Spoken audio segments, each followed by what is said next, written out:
Hey, what's going on, people? How's everybody doing? Welcome to My Take on Reality. I'm your host, James, and I want to make sure everybody can hear me and see me so that way I know I'm not sitting here talking to myself, which would be kind of crazy. So if you could pop a one in the chat, I'd appreciate it. Rosamond Harris, all right, man. Mama Cat, I see you. Kathy Ferran, Darlene Hall, thank you guys so much. I appreciate you guys letting me know that I'm not in this room by myself. Sorry for the late notice on the change as far as the time was concerned. I wanted to make sure I could give you guys a great show without keeping you up too late. I don't want to keep you out too long. I don't want to hold you. You know what I mean? Remember back in the day when the lights come on and you have to get your ass home. I don't want to be that guy that's like, come on, we can stay out a little longer. What your mama gonna do? I don't want to be that guy. So I decided I was gonna try to roll these out earlier. And what I'm going to do, I think, moving forward, is that I don't know how many of you guys watch 90 Day Fiance. So I think that we'll have to work that out. We'll have to work it out. So I don't want to cut anybody's time or whatever. The ugly lights. What ugly lights? What, my lights behind me? No. Sandra Hassan says she can't hear me. Let me turn it up a little bit. Hopefully that's a little better. Okay. Thank you so much with the like. Okay, Kate, I see you. Oh yeah, just so everybody's aware, I dropped membership so you guys can join. As a member, we got Kate, one of the first members, dropping it in. New member. Thank you so much, Kate. I see you. Yeah, I'm very excited about the memberships. I have some cool perks right now, but they're kind of cool perks, and I want to have even better perks, which was part of the reason why it took me so long to come out with memberships, because I understand that like some of this, with the YouTube stuff, people sign up for YouTube and they're like, okay, I want to try to just get as much as I can, blah, blah, blah. And so they come out with memberships, but they don't really offer anything with the memberships. They come out with like, they do product placements and advertisements for people, but they don't do any of the real advertisements because they don't really give a shit because they don't use none of the products. I don't want to do that. So I wanted to make sure I had something that was appropriate. So when I roll with you guys and I say, look, this is something I'm doing, I'm actually giving you guys some value added. Just to be clear though, I 100% for people who can't afford to choose not to join the memberships, that's fine. I 100% will still have good content, which will be open to everybody. So please don't get, getting in any kind of feelings about that. I am 100% committed to making sure that as many people who want to join in can join in and, participate. So we still got that going on. Melinda Hensley, thank you so much for joining. Appreciate you. So guys, where we are now. And when I started this, oh yeah, before we get too deep into it, I'll also do an announcement at the end as well. Just so you guys know, for the people who tune into the Sister Lives on Monday, Sarah and I are no longer doing Sister Lives on Monday. I don't know whether it's going to be a hiatus or whether we're not going to do it anymore. I'm not sure yet. But for right now, we're taking a hiatus during the Sister Wives hiatus. So we won't be doing Monday nights, but we'll have something fun going on during the course of the week. Guaranteed. So we still gonna keep it pushing. So no hard feelings. Oh wow, Just Scrapping just gifted 5 memberships. Thank you so much. So the memberships will be issued randomly, and that's how it kind of works. I have no control over it. I can't decide who gets what. I've been talking to Google trying to figure out, and that's part of why I haven't really gotten a whole lot of videos or content out, is because I'm trying to see what Google is willing to do and what I can work and how the system works so that I can be sure that I'm actually giving a quality product. I just don't want to do dumb shit. Like, that's not my thing. So, but yeah, thank you so much, Just Scrapping. Also, I haven't seen you in a bit, Just Scrapping. I'm glad to see you rolling through, just coming in. Lizzie B just gifted a membership. Thank you so much, Lizzie. Lizzie B, one of the super mods in the house. All right. But guys, gals, folks, peoples, let's talk a little bit about this sister wife foolishness, shall we? I know that's why we all showed up. Yeah, I'm sad to see Katie, where is that at? It's sad to see Sister Lives going away. I already missed Amanda with you guys. Yeah, Amanda's still cool, peoples. We're all cool. It's not like it's not like we parted ways and we vowed vengeance on each other. That's not what's happening. So don't be surprised if we're all back on the same screen once again, especially as soon as things heat up on Sister Wives. But Sandra Hasten said, I hope I got that right. Heason, looks like. I love 90 Day Fiance. I think I'm going to kind of return a little bit to my roots. Thank you so much, belly buttons. But I think I'm going to return a little bit to my roots because I first started this channel talking about 90 Day Fiance. They just rolled out a new season of the original 90 Day Fiance, and there's some stuff on there that I want to talk about, as well as there was a gentleman who is a paraplegic. He's a handy-capable gentleman that was on before the 90 days.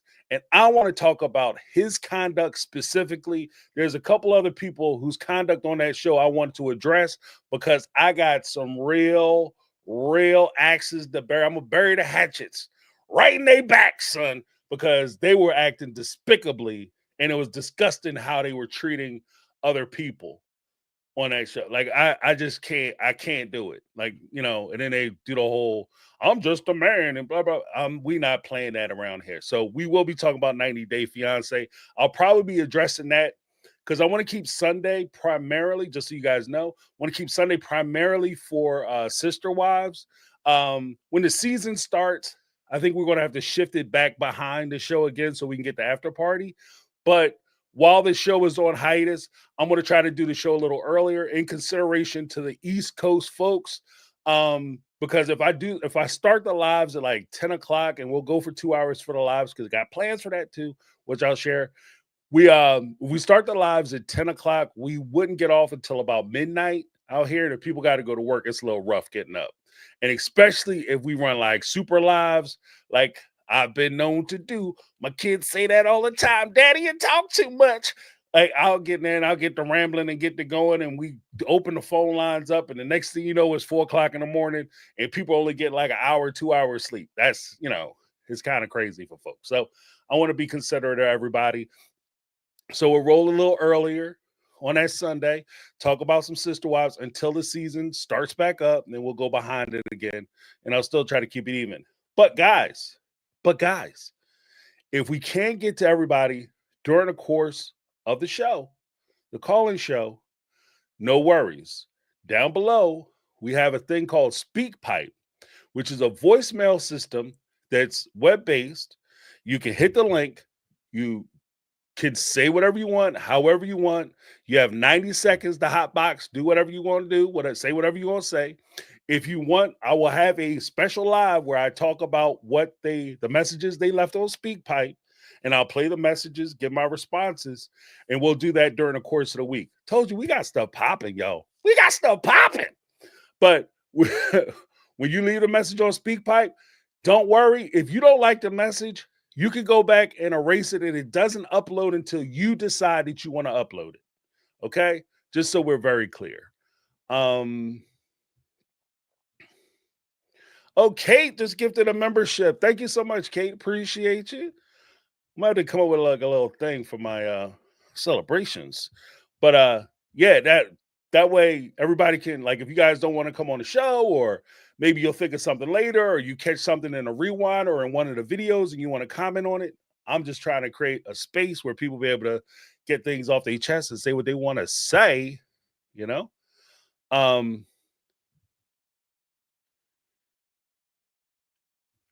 Okay. Just scrapping 499 super chat. Thank you so much. James, YouTube will let you give away 5 to 10 memberships for free as a channel creator every month. Oh, that's good to know. Awesome. And it's funny you say that. Thank you, Just Scrapping, because I've been talking to YouTube and YouTube. I've been asking YouTube about that, and they didn't say anything about it. I've been talking to Google. Yeah, in fact, I'm going to be talking to Google tomorrow. I got to meet with them tomorrow, and I will be bringing that up. Thank you so much, Just Scrapping. Appreciate the information and the super chat. Let me give everybody a little something who's contributed so far. Give you guys a little something.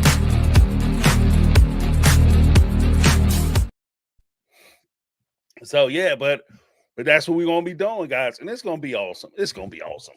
But let's talk about some of this sister wife stuff because I gotta get this off my chest, and I know some of you guys definitely have some points. Now, normally folks will say like, "Oh, people gonna get their feathers ruffled." I don't think it's really that controversial, to be honest with you.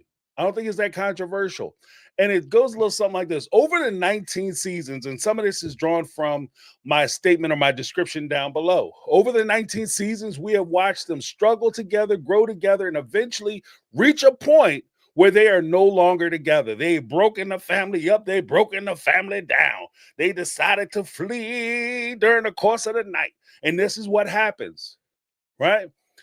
As things stand right now, where do we go from here? In other words, the big question asked by every fan and TV executive, what else do you got? When you go to the TV or music executive and you play that dynamite song that you've been working on for the last 10 years and it blows everybody's socks off, the music executive, the music producer is going to look you in the face and say, that was amazing. What else do you got? Because they want to be sure that you're not a one-trick pony. They want to make sure that you haven't reached into the depths and wells of your creativity, and this is the only thing you got. And the big question is, have we reached the end of what makes this show, these people, these scenarios interesting? Is this it? Is this all they got? Which is nothing. I mean, this is nothing to be embarrassed about, nothing to be ashamed of. 19 seasons is a lot. That's a big time for a reality show. Okay, it's not the oldest running reality show, which would be, I think, Survivor, because it has like 33, 34 seasons or 54 seasons, some crazy shit like that. A lot. Survivor's been around forever, and like the Real World's been around since the 80s, the 90s. Okay, so it's not the oldest show ever, but this is a milestone for them in 19 seasons.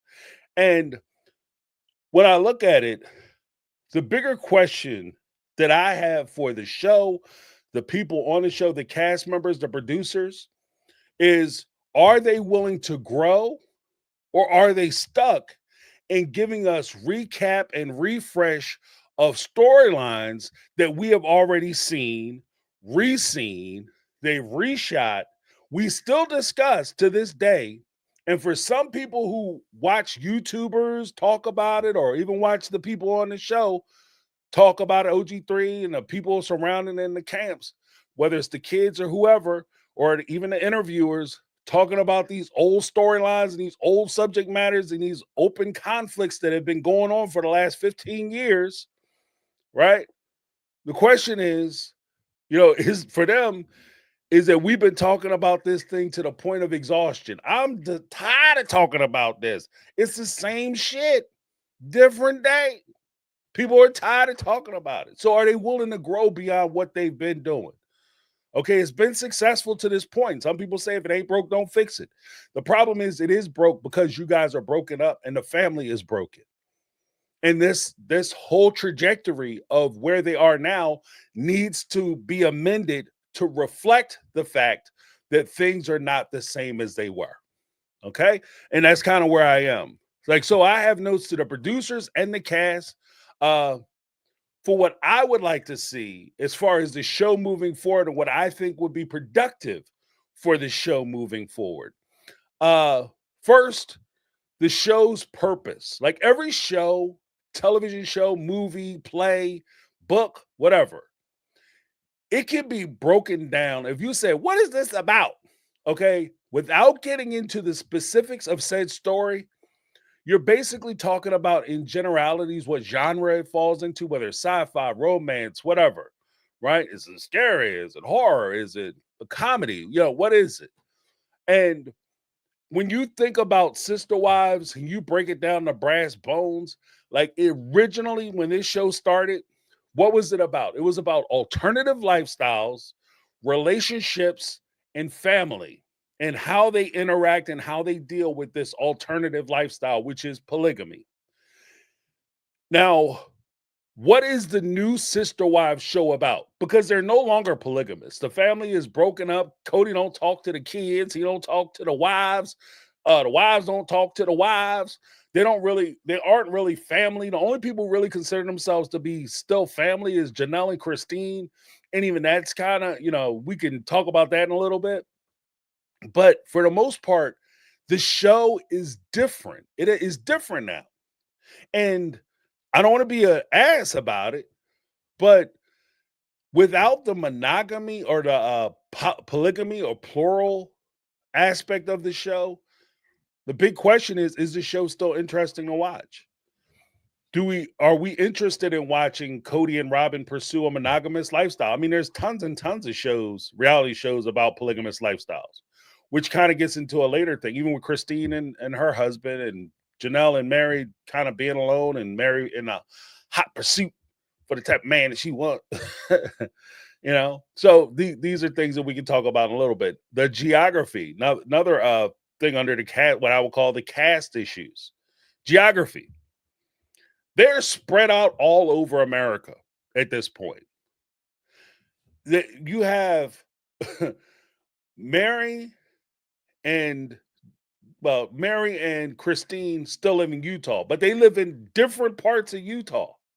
The same state, just different ends of the same state. They have no interest, no desire, or any real possibility that they're going to interact with each other. They're not going to run into each other at the corner store or some shit while they at the grocery store. Somebody turned down the aisle and they get halfway down the aisle and realize that the other person was already in the aisle and it was too late and they can't turn around without making a big production of it. So they have to pass and have a conversation. You're never going to see that interaction between those two people. Christine isn't interested in having a relationship or talking to Mary. In fact, during the course of this entire season, we've only seen Christine talk to Mary once. And that was at her daughter's bubble. Not about to call it bubble. The what do you call it? The rain drizzle or the wedding drizzle or whatever the hell that Gwendolyn had with her fiance at the time, her now wife. So those two are the only two in the same state. Robin and Cody live in Arizona. Nobody's really talking to them. Janelle lives clean across the country with her daughter and her son-in-law. So there's no reason why these folks would come together, and it would be a natural occasion where they would find themselves in the same situation. So geography is a big part of it as far as that's concerned. So and ultimately, the big problem is, but for this show, they have zero reason, absolutely no reason to interact with one another. So how could they be on the same show? How can we call this show Sister Wives when nobody talks to anybody who else is on the show? This is 5 individual lives what we're watching. Well, 4 individual lives what we're watching. So that creates a problem. They haven't had a through storyline in years. So there hasn't been a consistent storyline that's gone throughout the entire show. Basically, for the last 3 seasons, we've watched the family fall apart. We watched women walk away from the family, starting with Christine. Then we watched Janelle leave. Then we watched Janelle deal with leaving. Then we watch Mary leave at that same time. And that's what we watched in the first part of this season, Mary leaving and starting her life. But now that that's over and we're getting caught up to where we were, and this is all stuff that happened years ago, and we're getting caught up to where we are now. Now it's like 2 years later that Mary's even left, 2 years since Mary's left. And what is Mary still going to be complaining about Cody and what Cody's doing and how Cody treated her? So that becomes a problem.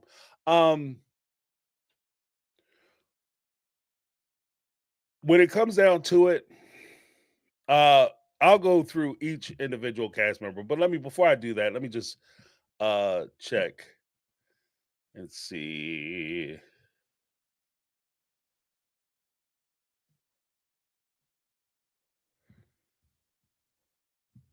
Okay. I'll get that in a second. Um, so they haven't had a through storyline in years. Cody, at this point, Cody, like each cast member has their own unique issues. Cody, just a nasty sumbit. Like, there's not much that I really want to hear from Cody because that's the only thing Cody is presented for on the show is how he's mistreating these women and how he's mistreating his kids. Now that nobody is really talking to Cody, there's really no point in him being on the show, especially being as though like he has nothing to do with any of the other cast members. Robin also folds into that same thing.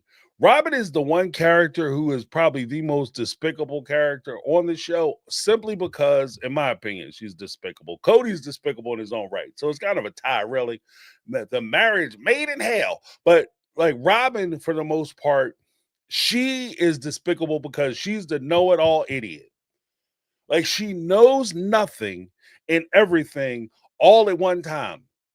So, like for instance, she'll sit there and talk to she'll sit there and describe how what the wives need to do. So she's going to instruct these women on how to keep and maintain their relationships. This is how you keep your man happy, son. You come in and you do this, and this is how you keep your man in the cut in a positive way. This blah blah blah. This is what you do.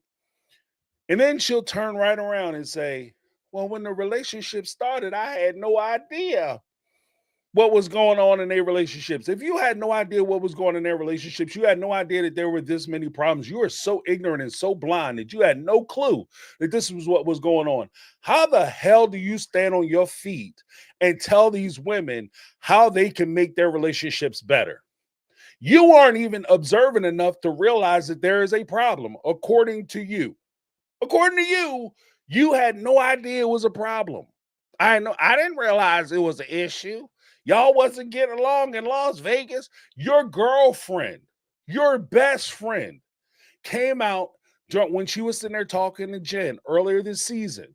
She said that when she arrived in Las Vegas in the rental in Las Vegas, which is way early on, this is like season 2, y'all, when they went to Vegas. They went to Vegas in season 2. Right? In season 2, they're in Vegas. Cody looks Mary in the face and tells her, I suffered for the last 20 years dealing with you, and I'm going to make you suffer for the next 20 years. Now, if I'm listening to Robin, Mary never went to her best friend, and told her confidant, and told her, this is what Cody said to me, if I'm going to believe what Robin said. Which I don't. And that's a stupid. That's a stupid. Okay. It doesn't make any sense because Robin is the one who was encouraging Mary to stay in a relationship. So if Robin's the one who was encouraging Mary to stay in a relationship, Mary never told Robin about the things that Cody had said to her. That doesn't make any sense. If you think that a woman who's talking to a girlfriend isn't going to share that bit of information when she's talking about her relationships, and my friend, you've never met a woman. I hate to say this, and I'm saying this as a dude. Any woman I've ever talked to about her issues, any dude I ever talked to about their romantic issues or whatever, the situations with their girlfriend, boyfriend, whatever, husband, wife, I've never heard of somebody saying, you know what? My wife basically said I'm a terrible human being, that she gonna make my life hell for the next 30 years that we together. And I'm gonna ask James his opinion, and I'm not gonna tell him that part. I'm gonna just tell her that she's mad at me because I don't make the bed in the morning. That makes no freaking sense. Especially if they come to you and they say something which victimizes you. Everybody's gonna play that card when they sitting there talking about how bad the loved one is treating them. So of course Mary told Robin how bad he was. And this is stuff we just heard. And this is part of my issue with the show. This is all stuff that we just heard. This is stuff we're just finding out about the show. We just found out about Cody saying that to Mary. We just found out that he melted down Mary's ring when he met Robin. He melted down Mary's wedding band when he met Robin. Holy shit. Are you serious? Are y'all still together? Hell, he's still alive. Like that's the for some people that be the question. He's still breathing. He ain't in the hospital or nothing. Because some women, boy, you do some shit like that, you will be found left unattended. If you dig what I'm saying, straight slumped. You will be slumped somewhere, gone. All right. But he did this to her, and we're just finding out about it. And I think that like, I don't want to be a dick about it, but it's kind of unacceptable at this point. Um. Uh. I I don't know. So you have the thing with Mary, and I'm gonna be honest. Like even with Mary, as it stands right now, and I'm watching Mary interact with the with the interviews and stuff that she's doing currently. She's trolling the shit out of her supporters. She's trolling them. She's trolling all the fans who sit there and watch her interview with her on it. She'll troll you. She trolls us when she does the weekends with Jen or the memes with Jen. We getting trolled because she'll sit there and make hints to stuff, or she say she's going to reveal stuff, but she never reveals anything. She never tells us anything. Or she'll say that she'll give hints that she has a boyfriend or whatever, or she has a man, and then nothing will ever come of it, or we'll never find out about it. And she doesn't really officially say anything. There's also a point where things will be going on and it'll come to light that these things are going on, and she'll look in the camera and say that it's none of your damn business, stop worrying about it, like that kind of stuff. Like it's trolling you. Like we're getting trolled. And it is what it is. Christine and Janelle. Let's see. Christine and Janelle, they only seem to get together to talk about Cody at this point. Like anytime they're on camera, that seems like a majority of their conversations. And like I said, like at this point, because for us, it's been, I guess even for us, it's been about 2 years since they broke up. But it's been a long time. Like Cody and Christine haven't been together in years at this point. And I understand that they're still mad, they're still in their feelings about the relationship and stuff that was going on. But if that's the only thing we're hearing, it just sounds like they're over involved with their previous relationship. And this is like for all of them really. When rubber meets the road, I would like to see. Well, let me go through the rest, and I'll talk about what I want to see. With Christine and Janelle, they kind of do a thing where even during their interviews, because the storylines have been so light and they haven't really talked about anything, we haven't really seen anything. Even when they do the interviews, they don't really talk about any real issues. They talk about some things that we've seen in the past, but they don't really talk about like issues that we see or are going on currently. Right? Now, when I say all that, what do I mean? What would I like to see? I like to see more. And by more, I mean I want to see different shades of what they have going on. Part of the reason, like when uh Robin's daughter went through the whole question of baptism, it's not, or she got her ears pierced or things like that. It's not that those are small things or those aren't things that could be talked about on a reality show. The reality of it is, though, is that up until maybe the last time Robin's kids actually had a storyline, the last time, and I challenge anybody to dispute this. And if you have some other information that I'm missing or maybe something I'm overlooking, please let me know. But the last time I remember any of the storylines being concerned about Robin's kids was one, when Dayton was getting his surgery. That was like a big thing. Maybe they had like touch-ins that really didn't have anything to do with the kids. Solomon, when Mary came over, wanted to take Solomon to go visit Leon at school because she was having issues connected with Leon and she wanted to take Solomon with her. And Cody and Robin told her, hell to the no, you ain't taking her no place, which kind of hurt peace. But that was the only like conversation we had about the kids. But the last time we had a like something directly about the kids that affected the kids, and you saw the kids interacting with the other cast members and the storyline was when the children were adopted. Because then those shows were specifically about those kids and their struggles. But after that happened, they went like persona non grata. Like you see them in the background and you might see them like during the course of the show, but they weren't really involved. So when you up to today, you update it, and now you have Brianna getting baptized or she's struggling with her relationship status and all that. We don't know enough about her to care about any of that shit. That's where I think it that's why I think it fell flat. We don't know enough about her to care about any of it. We're just familiar that she came into the family. I mean, to be honest with you, I'm half lucky to remember which one is which. Ariel, um, Aurora, Brianna. Sometimes I get those two confused because you don't really see them on the show. We don't really talk about them. The only time Robin's kids get talked about for real, is when she wants to make people feel bad for her and she uses her kids as a shield, a reason, or an excuse as to why she's doing something jacked up to the family.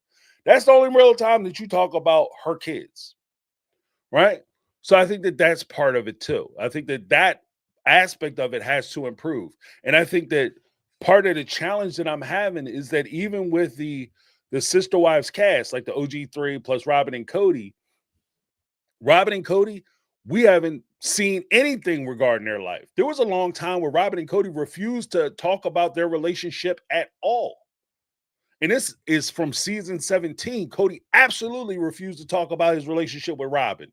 Period, point blank, acting like he ready to walk off the set.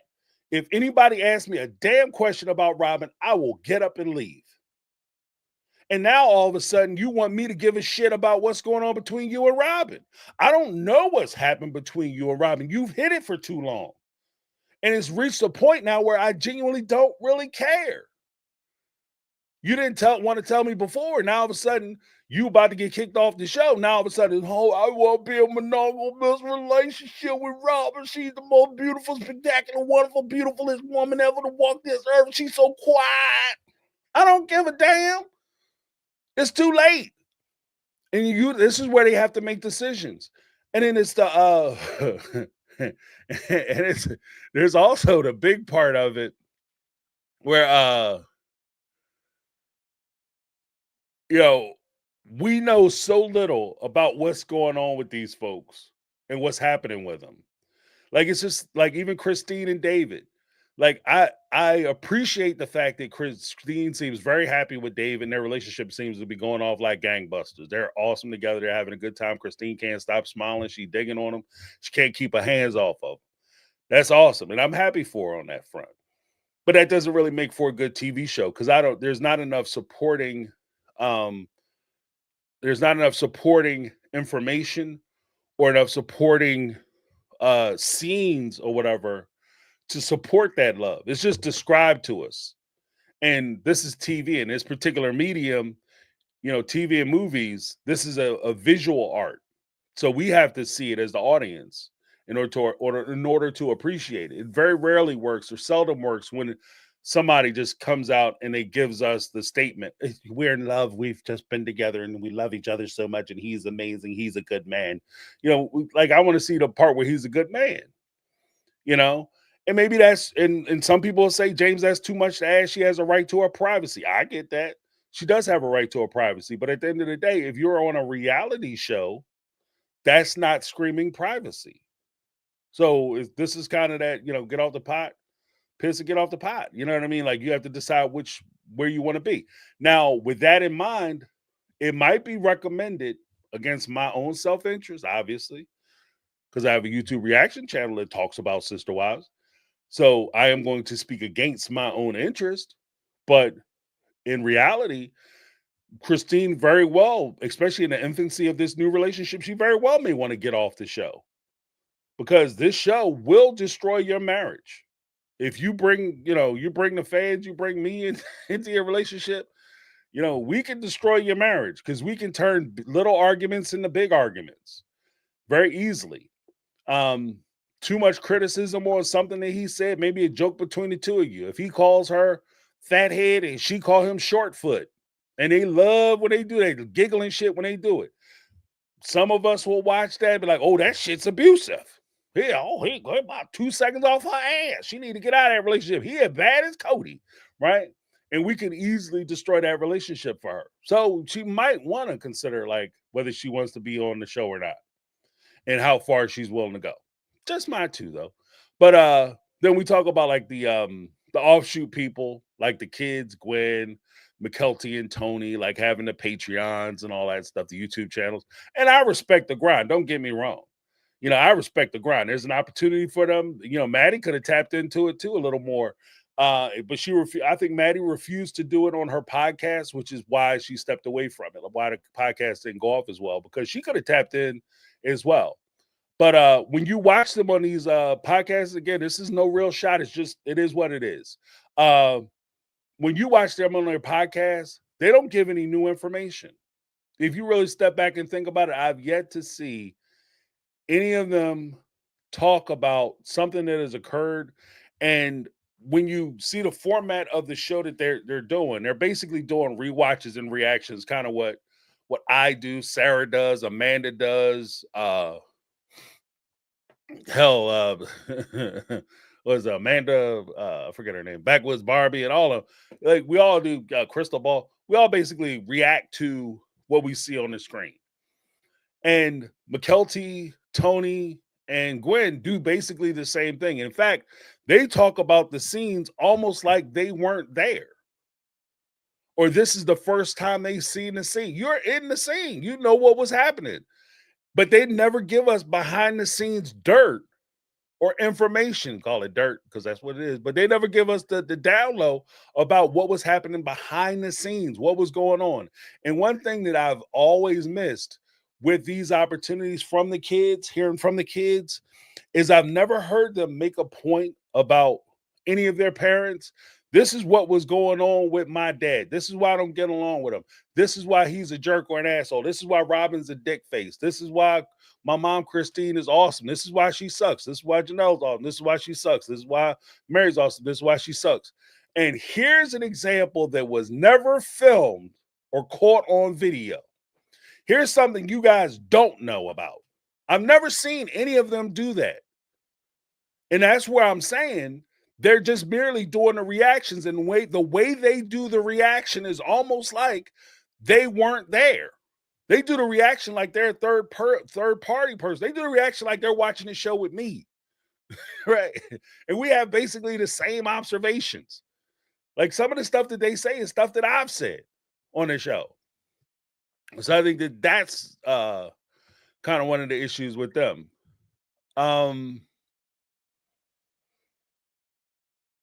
Let's see. Oh, the truth. Like I said, we know very little about these people and what they have going on now, which is a big deal.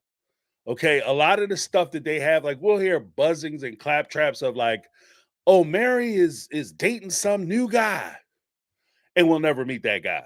Or Christine and David are buying a new house. I mean, that's awesome, and maybe we'll see it on the show because that would just be advertisement for their property, which is what I felt like. I mean, you know, again, I don't want to be a dick about it, but that's what it felt like when I was watching them talk about the house that they bought. I felt like it was just a advertisement for their bed and breakfast business or their Airbnb business. But we aren't seeing any interactions between the two of them.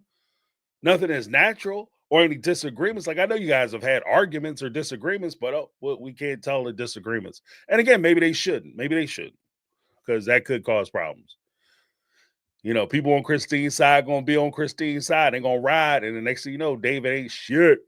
So he might be like, no, we ain't having no arguments or discussion. You know, but like I said, with the kids, even for OG3 and Cody and Robin, I'm not going to criticize them for making money, you know, but at the end of the day, like, I feel like you guys are playing the short side of a long game. Like you guys went 19 seasons and you guys are playing the short side because you still have money coming in. And based on the fact that, which is something you really didn't plan, like you guys didn't say, you know, we're going to do in 17th season, Christina's going to leave. 18th season, Janelle's going to leave. 19th season, Mary's going to leave. That's what we're going to do as a plan. That was not planned. That was something that happened. And now that that's happened, the question is, where do you go from here? What are we going to do after this? Because now you can't just go back into, oh, we're just going to keep talking shit about each other behind each other's backs and pretend like that's going to be a show that's going to last us another 10 seasons. Like, it's getting kind of long in the tooth listening to them talk about, because at this point, I know we have a preview coming up, a tell-all coming up, and one of the previews from that tell-all is Robin saying, yeah, the wives, the OG3, them chicks need to keep my name about their mouth, or something else gonna happen. Like, you know what I mean? Like, she issuing like little lightweight ass threats. But that criticism can go both ways, Robin. You and Cody should keep their names out of your mouth. Stop talking about Christine. Christine is fucking, pardon my friend. Christine is freaking married. She's already married. She's with somebody else. You have no reason to talk about Christine but for the fact of Truly, and when you going to get Truly, and how much money you going to give to Christine to support Truly. That's the only conversation you guys should really have. What she does and whether she left the family and whether you thought she was going to stay in the family is erroneous, and it makes you sound crazy as cat shit. At this point, for you to still be talking about them staying in, you think you could get Janelle back? Janelle ain't been here for 2 years. She packed up her shit, moved to North Carolina with her daughter. She bought 159 acres. Janelle is not coming back. Janelle is not coming back. And more importantly, Janelle is not going to start issuing checks to you, Robin. So those days is over. Mary has already said, you know what, I'm out. And Cody technically could go back and get Mary, I think. Cody could go back and he could probably sweet talk Mary and say that good shit to Mary and get Mary to come back. But Mary is not, Cody has no interest in trying to date Mary or reconnect with Mary. So that's not happening. And to Mary's credit, I will give Mary credit on this front. I don't think Mary will go back to the same situation she was in before, where she was being mistreated, mishandled, and ignored. I don't think Mary's going back for that. I think that if Cody came back and genuinely said, look, I want you back. I want to spend time with you. I want to hang out with you. I want to date you again. I want to court you again. I want to get to know you. I want to reconnect with you. And I want to rebuild our family. I think at that point, he has a shot at getting Mary back full stop. But until he comes back, which I don't think he will, because he doesn't have the self-awareness, intellect, nor the patience, nor the the desire to do any of those things with Mary, it's not going to happen. So Mary's going. So Robin, stop talking about Mary. So if you don't want them talking about you, you shouldn't be talking about them. Lead by example, Robin. Lead by example. Okay? So, I mean, I think that that's a thing. So like that long short game. And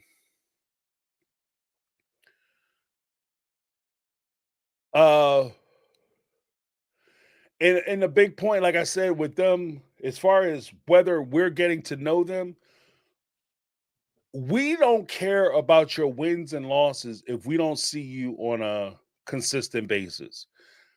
So if Robin and Cody came out and said, we just got a $2.1 million house, which is a huge achievement and it should be celebrated normally, the only thing we know about you because of the design of the show and because you guys refused to allow yourselves to be filmed, you refused to allow us to participate in seeing any parts of your other sides of your relationship. The only side of your relationship we've seen over the course of the years, because you tried to hide that relationship, Cody, the only side of that relationship we've seen is the usury side, where you're using your previous wives. And so for you to achieve a $2.1 million home isn't a blessing. It doesn't look good. Sorry, not sorry. So your wins turn into losses as far as the fans are concerned. If we don't see your kids for years, then all of a sudden something bad happens to them, then it's, oh, I feel sorry because I remember when they were young. But let's be honest, you're grieving them when they were young. You're grieving that young person because you don't know who they are now. And that's again one of the problems. So for the producers, I think that the producers, they have to decide the direction of this show. Where do you want this show to go? What do you want this show to be about? You have to be very clear about the direction you want the show to go in. And you present it to the cast members, and either they can get on and get off, or they could continue or not continue based on what it is you actually want to do. And from that point, I would like to see TLC and the producers of this show film genuine reactions or genuine interactions between the family members or cast members. I don't want to see the highly produced storylines created by the cast. And yes, I'm looking directly at you, Robin and Cody, with that bullshit. Oh, you gotta get involved with your kids. It's about the kids, Cody. That crap had me hitting the roof. Like, this is such bullshit. Like, you guys, who has an argument in their house and stands out in 3 feet of snow with a little box square carved out so you guys can stand there and have a conversation in the snow? Everybody's face is red as hell, right? Red as a stop sign. So you about to lose 3 toes to hypothermia because you're knee deep in damn snow having this conversation when you have a full house sitting right behind you. Go have a conversation in your living room. Tell the kids to go downstairs or upstairs or to their rooms or whatever. Me and mama, daddy got to talk. Whatever. You know? And have a real conversation about it. Not the produced conversation where you're trying to make yourself look bad. And that's the whole thing, too, is that for Cody and Robin, direct to you. You are never going to make yourself look good, because the one thing, the fans can handle you being a bad person. The fans can handle you doing things in a selfish way. The fans can handle you making decisions for yourself. What the fans can't handle is dishonesty. What they can't handle is you pretending to be one thing when clearly you're something different. And they know, and the challenge with that is not only are you lying to them, but you're challenging our intelligence. And I think, to me, that's the hugest thing. Like, I don't mind people being deceptive, but I mean, don't criticize or challenge my intelligence. Don't call me a dummy when you do it. It's clear that, like, from the kids' responses, from the kids' interactions, that Cody doesn't want to really put anything forward. Cody said as much on the show on a confessional couch that he doesn't really give a shit about his kids. And he's only concerned about Robin. Then he turns around and him and Robin supposed to have a concerned conversation where they care so much about the kids and Cody missing the kids and he want the kids around. When all you got to do is if you want the kids around, pick up the phone. Oh, no, I can't do that. I call, they don't pick up. Then keep calling. You know what I mean? I called them once 3 weeks ago. Did you leave a message? No. Did you call from your phone? No. I called from the payphone down the street. So you called from an unknown number, didn't leave a message, and you wonder why they didn't call you back. Good job. So, I mean, I think that's the thing. And stop letting them produce their own scenes, because they suck at it. They're terrible at it. It's dumb. It doesn't make any sense. It doesn't flow with the storyline as it was laid out, and it's inconsistent. Like, it's just stop letting them do it. Stop. And ultimately, the cast has to decide whether they want to continue the show or they want to let it go. And I think that's a big part. Like, that's a big decision for them, because the show has the show is a big part of why their MLM businesses are successful. The show is a big part of adding to their income in so many ways. So even the money that they don't make directly from TLC with regard to the show, they're still getting residual effects of being on the show in their other businesses. The Worthy Up thing, like, realistically, how many people would be signing up for Mary's Worthy Up? And I say that meaning this, for the Mary fans who are going to come at me, James, Mary is a brilliant person. She's a hell of a businesswoman. I'm not going to contend with any of that right now. What I'm saying is, if you would sign for Worthy Up, tell me what Worthy Up is about without you paying money to do it. If you can't give me a description what Worthy Up is about, then she's not doing a really good job marketing that particular thing. And what she's relying on is that she was on Sister. You know me from Sister Wives. And now I'm telling you to Worthy Up. And then you guys, she's expecting you to send her $500 or $600 so you can get a membership. But you don't know what you're getting a membership to. And she says, her, like I said, while she's trolling with Jen, she says that, you know, people who watch the show really don't know her because it's not an accurate description of who she is. So if I don't know you because the show isn't real, but you want me to give you $600 because you were on the show, that doesn't make a lot of sense to me. I'm just saying. Like if the show's not real and everything, I can't trust anything I've seen because it was on the show. Then why am I giving you $600 again, please? You know, because how you know me from the show, like, but I don't know you. You said I don't know you because none of it's real. So those are my kind of criticism. I think that ultimately, if they want to move the show forward, one, everybody has to decide that this is something they want to do, and by deciding this is something you want to do, you have to open your lives up. You have to let us participate in your wins and your losses. You have to let us see what's going on day to day. You also have to recognize the fact that you are challenged because even though we may root for you because of what you've been through, we have to see what you're going towards in order for us to still be behind you. Their situations were bad, tied with Cody, but I can come off like off the top of my head, I can come up with a list of criticisms I can give to any one of the cast members. I can sit here all day. You know, if somebody wants to talk about Mary, I can give good pros and cons for Mary. I can give pros and cons for Janelle, Christine. I can give pros and cons for Robin and Cody. A little more creative on the pros, to be honest with you. It'll be a little, yeah. The pros would be from their understanding and from their position. That's kind of where I would go. Like if I was arguing for Robin and Cody, what by their understanding, the things that are important to them, they're winning. Maybe not anybody else in the world, but for them, they will be winning. Like that kind of thing. And that's just kind of where I'm at. Like I just want to see something moving forward because honestly, I just don't think that like watching uh Christine just buy properties, I don't think that's enough. Because after a while, that's going to start to turn into a humble brag. That's going to start turning people against her. Then if anything, it'll just diminish Christine's image on the show. Like the trajectory she's going on. Like in a short term, she's doing real well because people like to see her winning because she came out of the relationship. But in the long term, I think that it's going to start eating at people.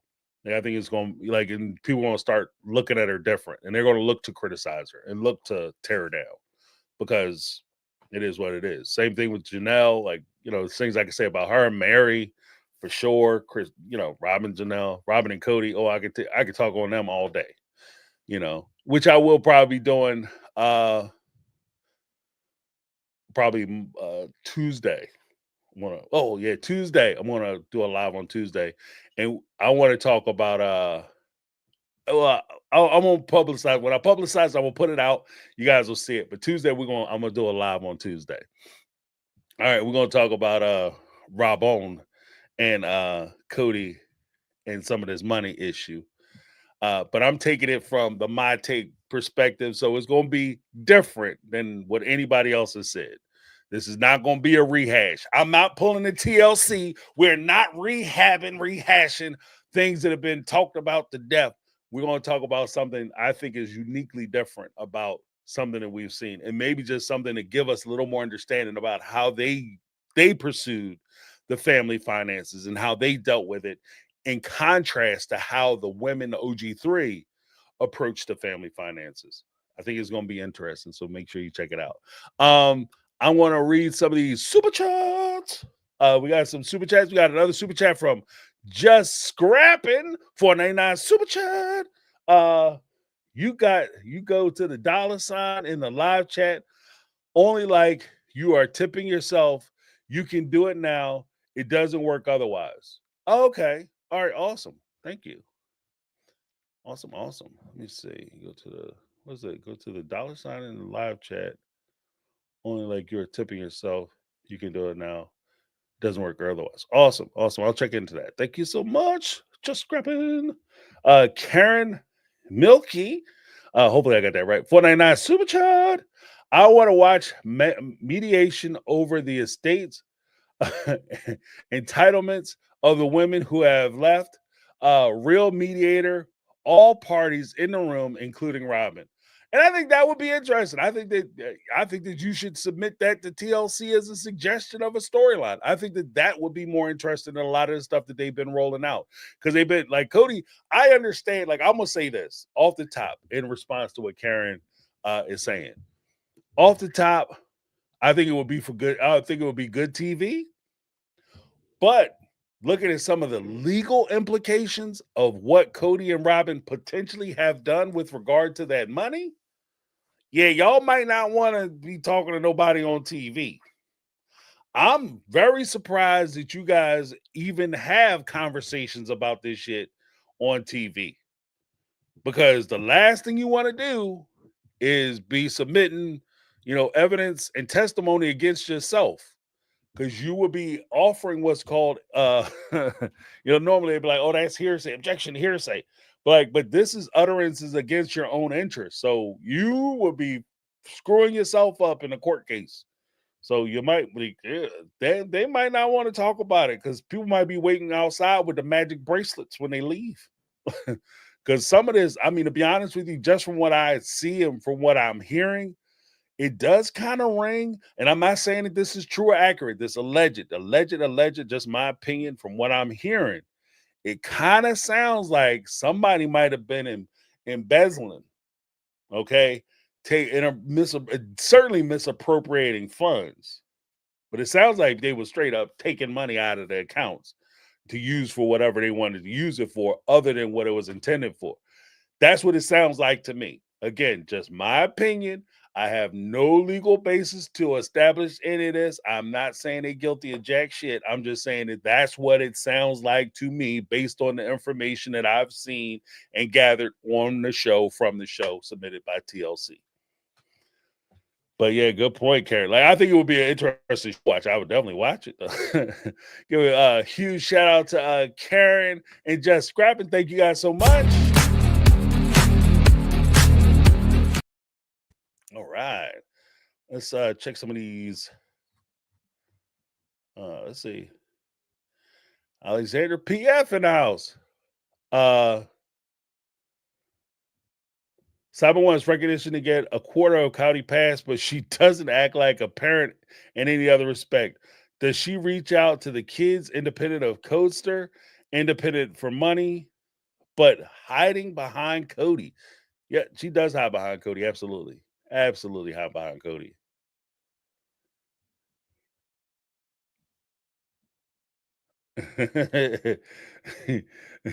Imagine how you're subtle if you're going to make a space to argue, not a perfect square. Usually, if you go outside, if you put that much effort into it, I would think that y'all squared up. Like y'all about to start scrapping. Like somebody like, hold on a second, let me clear this furniture up out the way. Like, oh, we about to get down. Because that's not an argument. You can argue across a dirty room. You don't need a clear spot to go out and argue. But I guess the same thing holds for if you're shooting a TV show and you want to have your little commentary. What's this?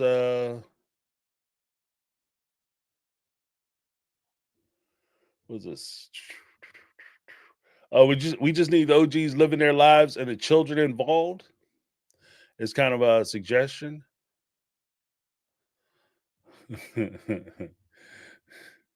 Lizzie B allegedly, like when I made my observation about the potential mishandling of funds. Yeah. But allegedly is for sure. I have no reason to, I have no supporting evidence to support any of that. Just from it's just an opinion from what I've seen on the show. And the show may not be complete. And I acknowledge that. The show may not be 100% complete. I don't live with these people. I don't know these people personally. They just show me what they want to show me, as dictated by the fact that in different parts of the world, they get a completely different edit than we do.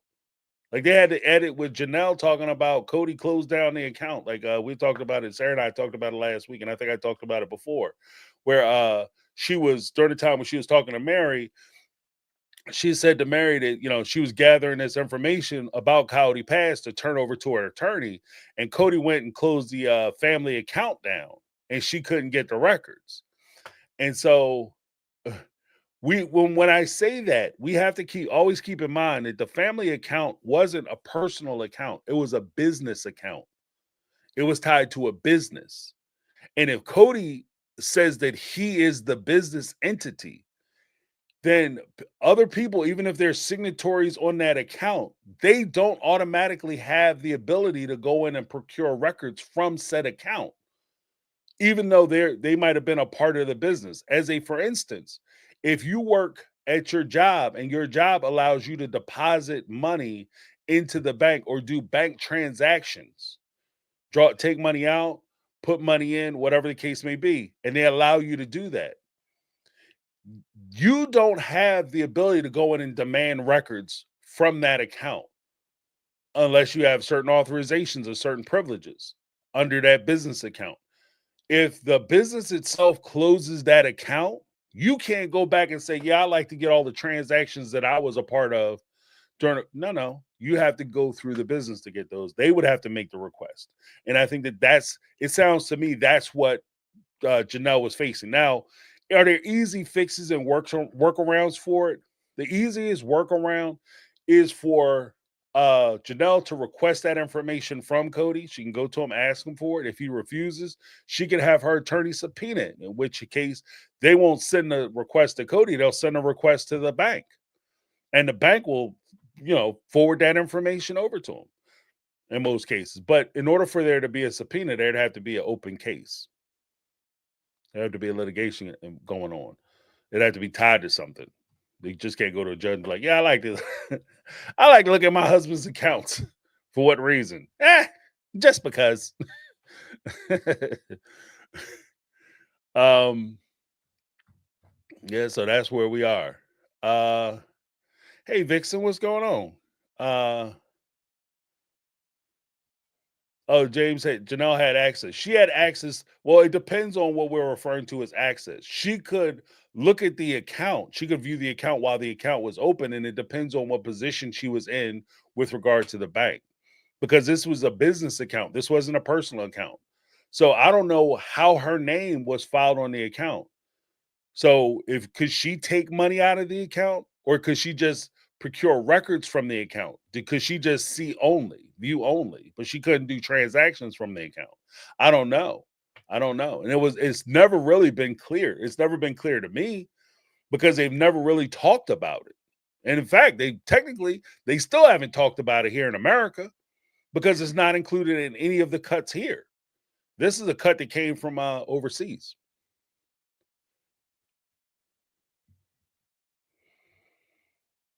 Saying, and here we go. See, Miss Omi, isn't Janelle supposed to be the smart one? She should have covered herself. And this is where, like, you gotta fill in some of these cracks on why these things happen.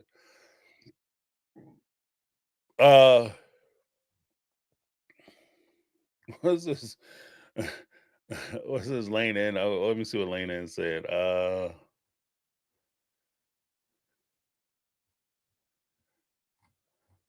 You guys are having a whole thing.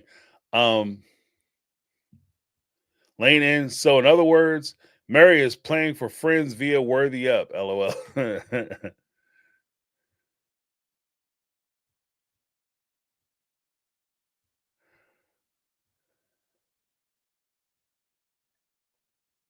Oh wow. Yeah, Brittany, not Brittany. Salute on the Supermize. You can't even blame it on the commercials because a quarter of the show is flashbacks and footage from the 90s.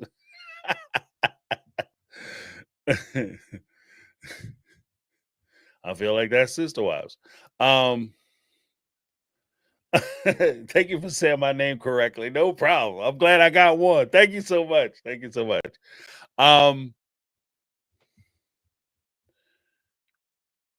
Let's see.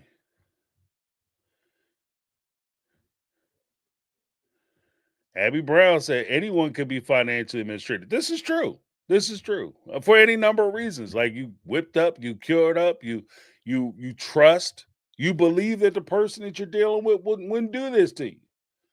That's possible. That's possible. But I mean, at the end of the day, like,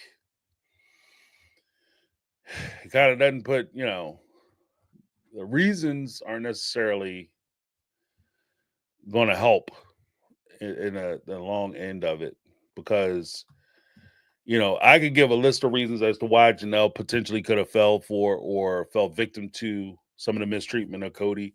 I've held and I hold that Janelle's relationship with Cody is completely different than any one of the other wives.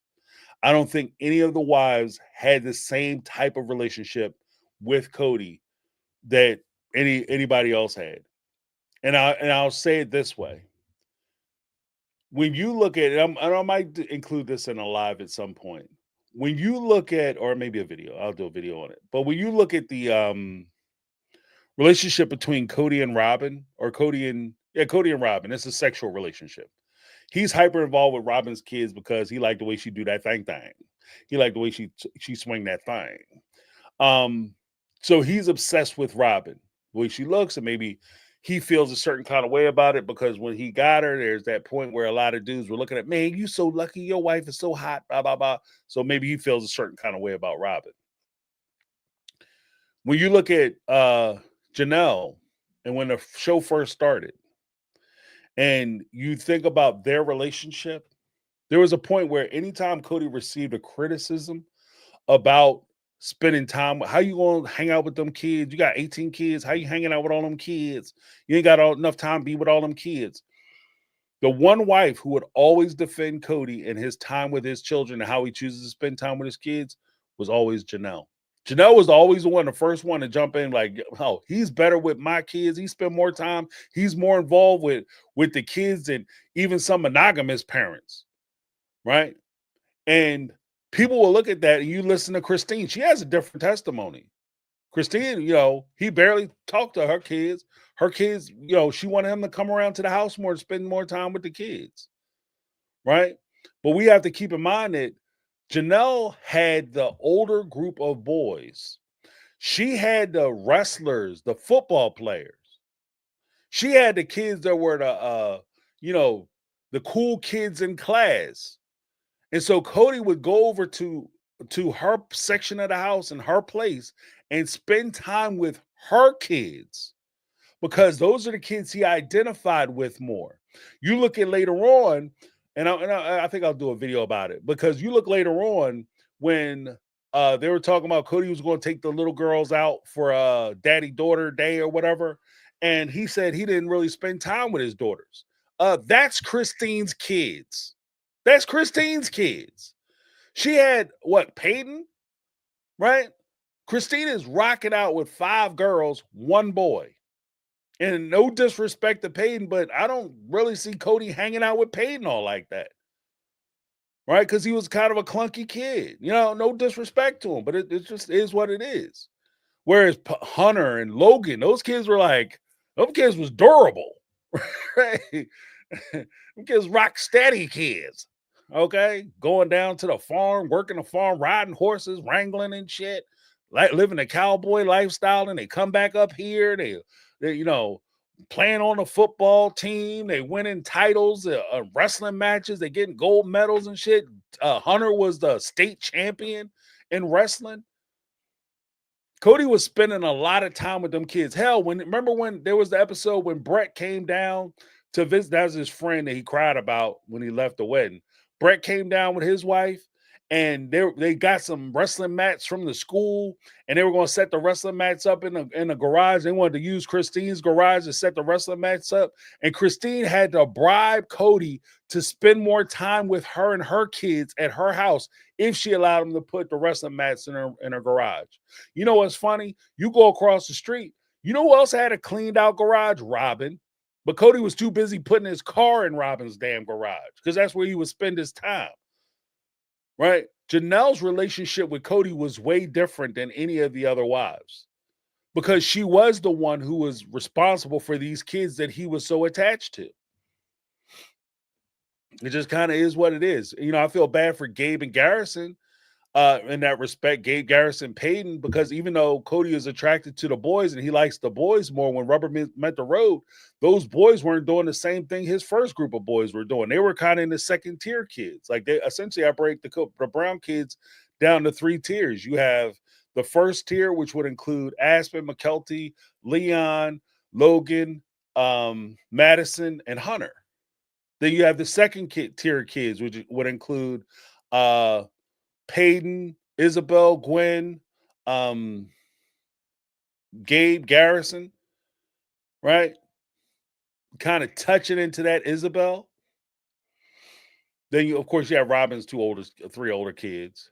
Then you have reaching into the bottom, which would be Solomon, Ari, and Truly. Right? Oh, I forgot Savannah. I don't think I put Savannah in that second tier, but she would be in that second tier. And when they were talking about he was so involved with the kids, they're talking about that first group of kids, but by him being involved with those kids, he was also involved with their mama. So Janelle's relationship with Cody is completely different. So when Janelle was looking at these other women, she wasn't thinking that Cody would do this to her because their relationship was always different. Janelle would look at I could see a scenario, and I've heard grumblings about it. I can't prove it because I can't remember where it is in the show. But there was grumblings that when Christine came to Janelle and said, "I'm tired of doing Cody," Janelle looked at Christine and said, "You need to get yourself ready so you can leave." And that's part of the reason why Christine secured that house to herself. And it was so important for her to get a house. Right? We could talk about that too. That's another topic we want to talk about, them house purchases and stuff. But she wasn't saying we need to get our shit together so we can get out of here, Christine. Janelle was saying you need to get your stuff together because Cody don't really care about you. I hear the way he talk about your ass, but he don't talk about me. What did Janelle always say? Janelle said more than once, if Cody ever said that about me, the way he treated Mary and the way he treated Christine, if Cody ever said that about me, I'd have been left. Because she wasn't getting treated like them. So no, she didn't. So yeah, she would go to the bank and she would do the deposit. She would see the money leaving, but she didn't think Cody ultimately would screw her over the way he did. I think that's part of the reason why she got jacked up. Let's see.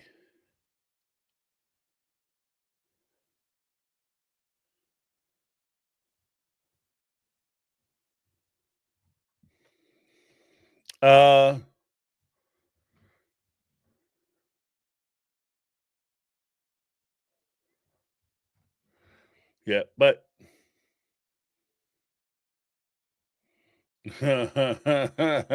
Janelle trusted Cody. That was your first mistake. Yeah.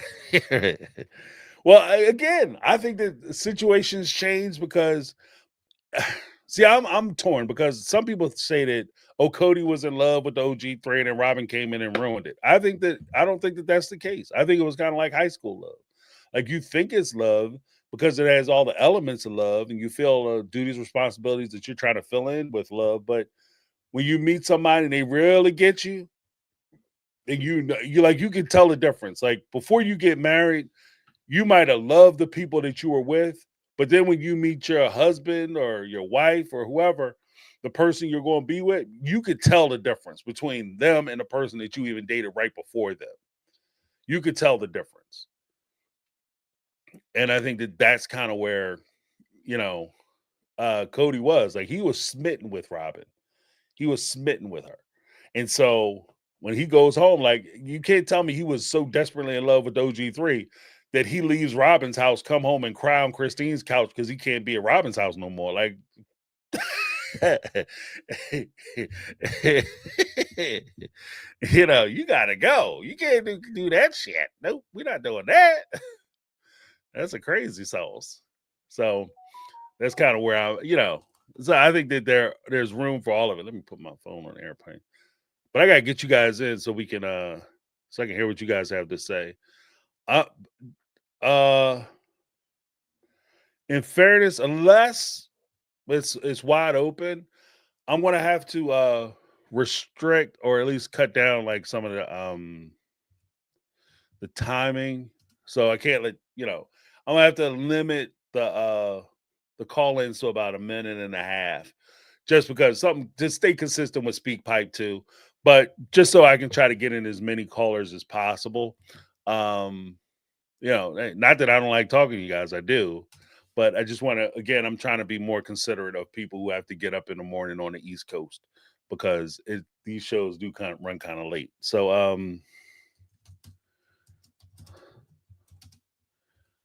here's the link. I put the link out in the chat, and I got to pin it to the top.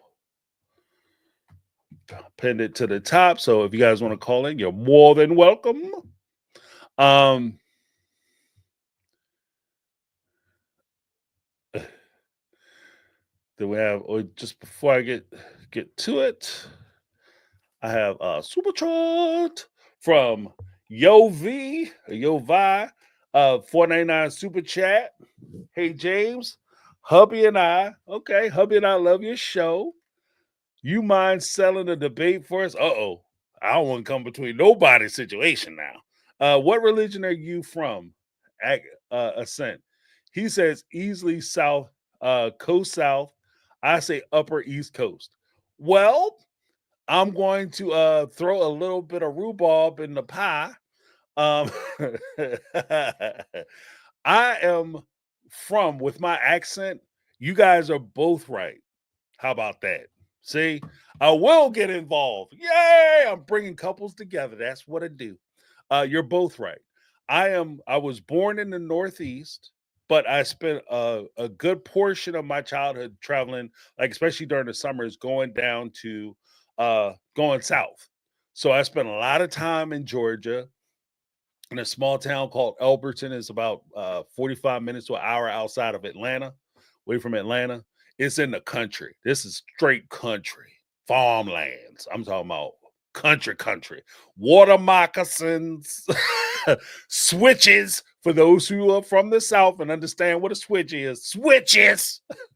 Like my man said, I'll go out. I see a tree right now. I'll go down south. I see a tree. I'll rip that mother out the ground. You know what you did. So yeah, I spent some time down south too. So I have a little bit of. So every now and again, no matter how I might try, I have a little bit of like a Philadelphia accent, as well as every now and again I slip into a little bit of a southern accent here and there. My kids, crazy enough, they haven't spent really any time down south, but they still sound country as hell every now and again. I hear them say stuff and I'm like, y'all sound like you from the sticks. And you ain't nothing but from the stone, the concrete jungle. You said it sound like you from the straight sticks. Talking that good stuff. But yeah. But I will say that I'm very fond of like the South just because of the Southern hospitality. I'm gonna tell you like this. When they talk about soul food, I will get to the calls in a moment. But when they talk about soul food, what that really means is it's just food made with love. And when you go down south, you talking about soul food, Jack. Not only is it a lot of it, like they used to feed the shit out of us. They will the folks down there, they wake up like crazy early in the morning, 4 or 5 o'clock in the morning, start breakfast. You wake up, full breakfast layout, right? Full boat. You eat breakfast. While you're eating breakfast, before you're done, they already started lunch. Right? You get finished breakfast, you go out, you run them, run out there, get crazy in the fields and shit, go do a whole bunch of stuff, climb trees, duck stuff, swimming in the quarry. You come back, right? Just doing country shit. You come back, you eat a lunch that will put your ass to sleep. Then, while you're eating lunch, they already started supper. And when you come back, and I'm talking about when you come back, supper laid out. I never ate so good as when I was down south, straight up. I'm gonna tell you that. I never ate so good. Like my mom was hell of a cook. But when you go down south, you stay full. Like I came back, I was heavy coming back. Down south, boy, they kept you full. And like I said, if the food tastes different, I think it tastes better when food is made with love. And so that I just had a great time down there. But yeah, thank you so much. Hopefully I settled the dispute. but I was born Northeast, but I spent a lot of time down south. So you guys are both right. Like I do carry both accents. So let me get a little something, something. Good question. All right. Now we're going to get to some of these calls, ladies and gentlemen. Coming to the stage, we have Betty Aldridge. What's going on? Hey, sweetie, I'm not going to keep you but a moment, I promise, because I know I got to talk fast because it's a minute and a half. I'm trying to hurry. Okay. The only thing, and I love, oh my God, I needed your show so bad tonight. You just don't have a clue. But the only thing I would say about Mary and her worthy up, well, number one, I want to know who the hell is paying her. And I would love to see a turnout of actually filming the thing to see how many actual patrons. But she has such a platform that she could do so much. Because worthying up, only from my perspective, I'm an old lady, would be when I talk to the young folks, even in your chat, when I talk to the young folks, it's you admit your mistakes, number one, because God knows we've all made them. I have 4 children. Some things that have gone back 20 years, I still feel horrible. And I still apologize to my kids that I didn't understand, especially my middle child, where he had ADHD and dyslexia and not understanding the difficulties he went through. Sometimes I would lose my patience. Like, I would love to see her worthy up. Like, she could go to a college campus, charge $20 if she needed the gas money or flight information. You know what I'm saying? Right. But she has such a forum because otherwise she's boring as hell. She's not giving out shit. I mean, I'm not trying to be ugly, but I've tried to watch her lives and it's like, oh my God. I've gone on a couple of them and tried to watch them. It's just, there's no genuine laughter. I'm like, what the fuck? She's dancing around on some dumbass shit. Right. Right. Even if she's doing Baby Shark, it's like, dude, put some kind of energy. I mean, shit. Like, Right. her Right. energy is so off. Well, But you know I what? mean, like, to worthy up, like, really and truly, when you worthy up to someone, that's compassion, it's understanding, it's saying, you know what, I want you to be better than me. I want you to learn from my mistakes. This is what I've done. These were the mistakes I've made, and this is how, before you make that mistake, you walk in my steps. Let me take your hand and help you step up. Or maybe that's Right. just me. No, I agree. I agree. Well, I got a little time because if you guys want to call in, feel free to call in. Phone lines are open, so we can extend a little further. But I think Okay, so because I tend to go da da da da da. I can appreciate it. But I understand like with the whole concept of worthy up, and I like the approach. Like I think that that's a worthy thing for you to say, look, I want to help people be better than they were. But it for me, like you said, and I'm going to be very direct about it. Like you said, she has to admit the mistake she's made in order for you to say that, look, I realized that I made a mistake, I made an error in how I carried myself and how I did things in the past, and I will never allow another person to do that to me or make me feel diminished or less than or feel like I need to prove myself to be a part of. I will not do that, so I'm going to worthy up. I can appreciate that. But what I'm hearing, and part of what's troubling to me is that even in the description that she gives as far as the bed and breakfast, she comes out and says, "I want to do the bed and breakfast. I don't know if I want to do it. I think I'm gonna close it down because I have to wait to figure out what the next man who I haven't even met yet wants to do." Yeah. And for me, that puts you exactly where you were. So the next man you get is going to be in a position to do you the same as the last man you had. No, you haven't changed anything about your situation. The only thing you're doing is you haven't changed the player, you just changed their name. He's the person you're going to pick. The next person you're going to pick is going to be the same type of dude that you just left and you had a problem with. So I And I like would you. even go, I mean, I don't, if I interrupt you, you can tell me to hush. It's okay. I don't mind. No, You go know ahead. me. Her worthy up, even when she puts them on her Facebook things, I could go to the freaking Hallmark store and I could literally buy a Hallmark card that tells me the exact same stuff she's putting out there. Like Mm, literally, there's no heart, there's no compassion, there's nothing that tells me about what she did to change, like you said, to change her circumstance. Right. Right. Like Like, and I hope I'm like when I'll say that with the caveat of saying that I hope I'm wrong. I hope I'm misjudging. I hope I'm missing something. But that's one of the things that people get trapped in all the time. Like you'll see somebody leave in a relationship where they're being mistreated, and then they find themselves back in another relationship where they're being mistreated by somebody else or the next guy or gal that comes down long down the pipe. You have a guy who was dating somebody and the wife is cheating on him like hell, and he goes out to the club, he meets somebody else, and then he finds out she's cheating on him like hell, and he says all women are this way. It's not that all women are that way. It's just that you keep picking the same damn person. You know what I right? mean? Boy, if that ain't the truth. Well, Yeah. I mean, like that. When I saw that and you talked about it, it just kind of resonated. It's like, because Christine, Janelle, Mary, they all have such a platform. But right now, I mean, even with Mary, they're all really kind of boring. They're not, nothing is fluff in life. I want to see, like, genuinely depth. Like, I Hmm. mean, yours is probably the only show that I actually watch on YouTube Well, I because appreciate other that. than that, like, really, I love you to pieces and I love your whole platform. I mean, I have watched um, you and Sarah, but Mm. mostly if I had my choice, I would just watch yours. Oh, So, I okay. mean, I can't wait for you. I've never watched 90 Day Fiance, so that's something I'm going to have to watch. But Oh, this really, cast is a mess. Just to let you know up front, this damn cast that they got is a mess. Like, oh, I got but to they, watch it. I got to go back and start, I guess, from season one because I've never no, really watched it. no.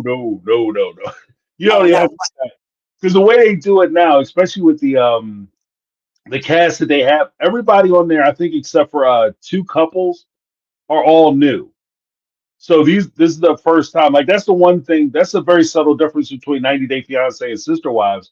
Is that Sister Wives is the same people throughout the 19 seasons.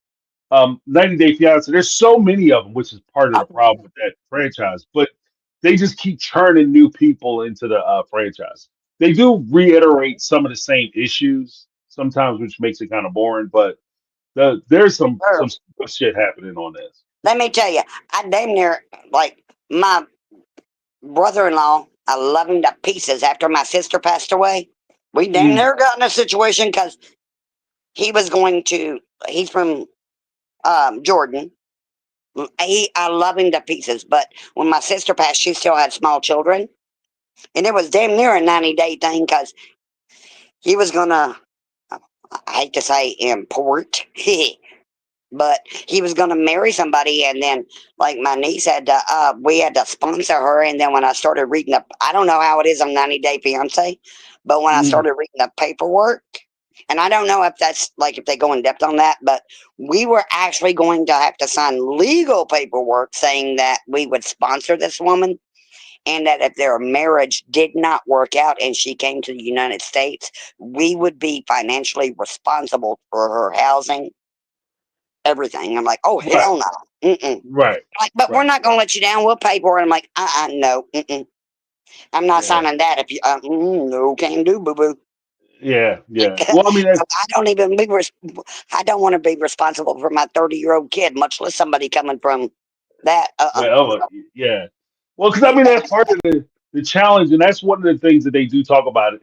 And realistically, I think it was under the first Trump administration, maybe even under Obama, but they changed the laws too. Because before you had a 10-year period where people would come to the states and you're responsible for them for 10 years. But they changed it. So they altered the K1 visa to yeah, offered it. So now you're responsible for the rest of their lives here. Yeah, Like until they become citizen. Like that's crazy. Like you know what I mean? Because relationships, I don't care. Like there's going to be an influence or possibility that they might be coming for the wrong reasons. They might be coming just for the citizenship. But even under the best circumstances, you could meet somebody down the corner, down on the corner at the Piggly Wiggly, fall in love with them, and your relationship is going great until it's not, and it doesn't work out. You know what I yeah, mean? Like you can break up with the people that you meet around the corner, much less bringing somebody from a different country, a different culture. You know, sometimes there's age disparagement. You know what I mean? And you bring it up, and if relationship don't work out, I gotta pay for you for the rest of my life. So one of us hit the dirt. Like, I don't Yeah, know. well, That's a I wish I strong had the commitment. paperwork. I would love to send it to you because I mean, like when you actually read like the fine print, like, oh, no, no, no. This means Yeah, I'm literally responsible for that person.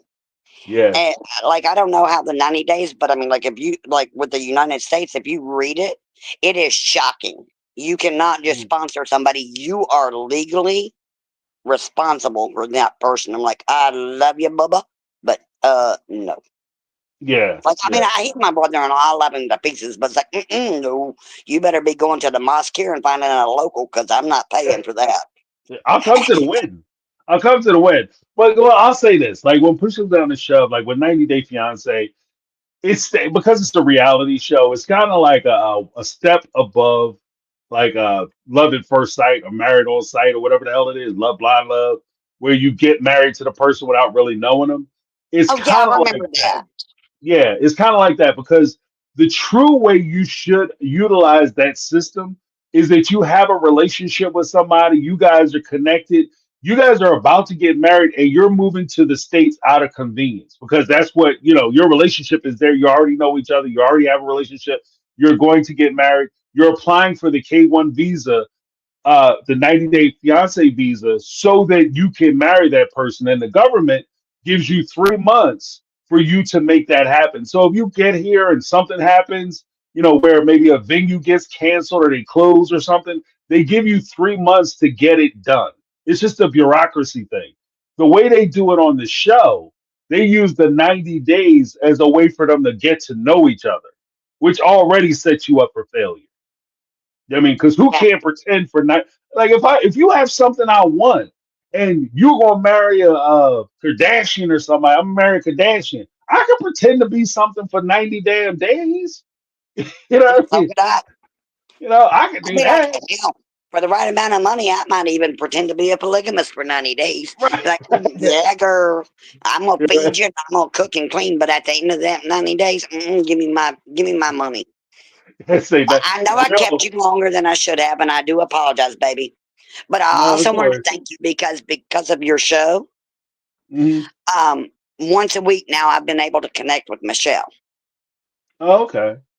and but Awesome. that only comes about because of you, Right. No, I and appreciate that. it has Still good meant people. so much to me. But anything you put out, girl, please. I am so ready to watch. I And even if appreciate it's it. not just about reality shows, but it's about personal stuff, I would watch that in a heartbeat. Yeah, actually, speaking of which, because I've rolled out the memberships and I want to try to get a little more expansive with the channel moving forward. So I probably will at some point.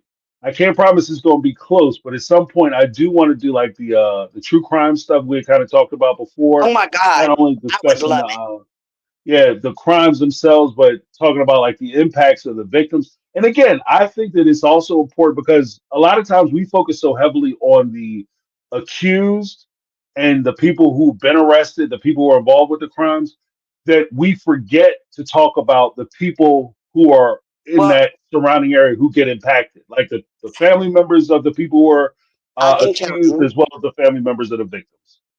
Well, let me tell you, if you ever decide to do that, you can email me, you can call me on Facebook Messenger because I think I probably mentioned to you about our family Hmm.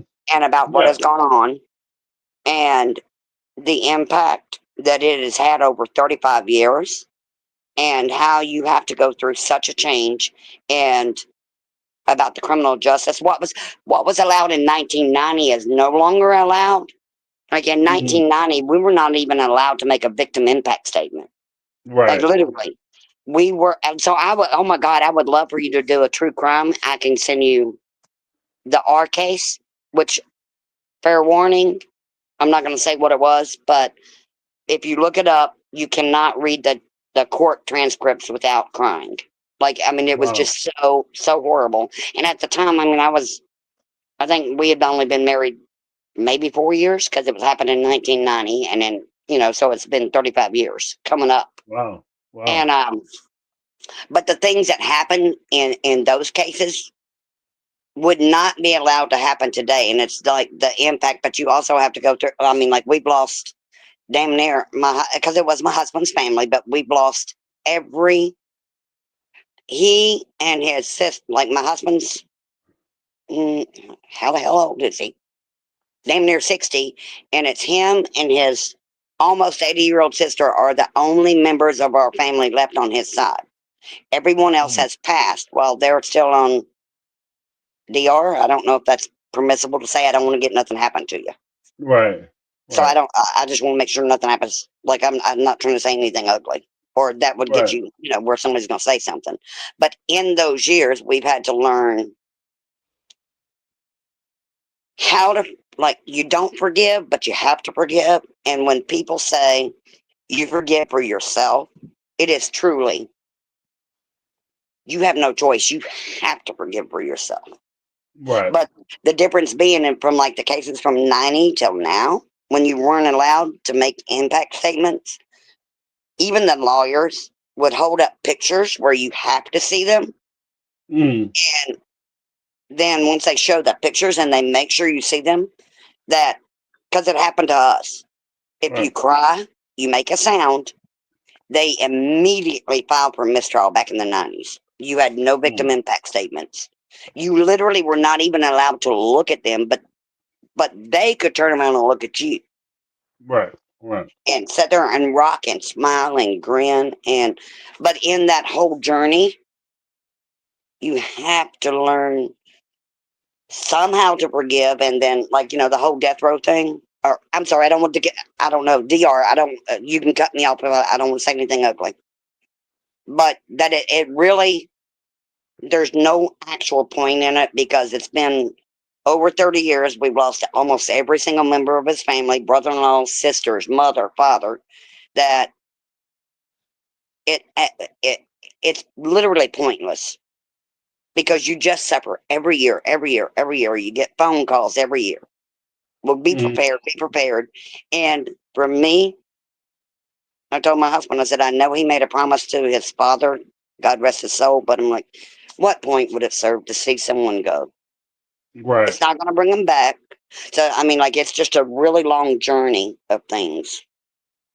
As horrible as the things that you go through are, Mm.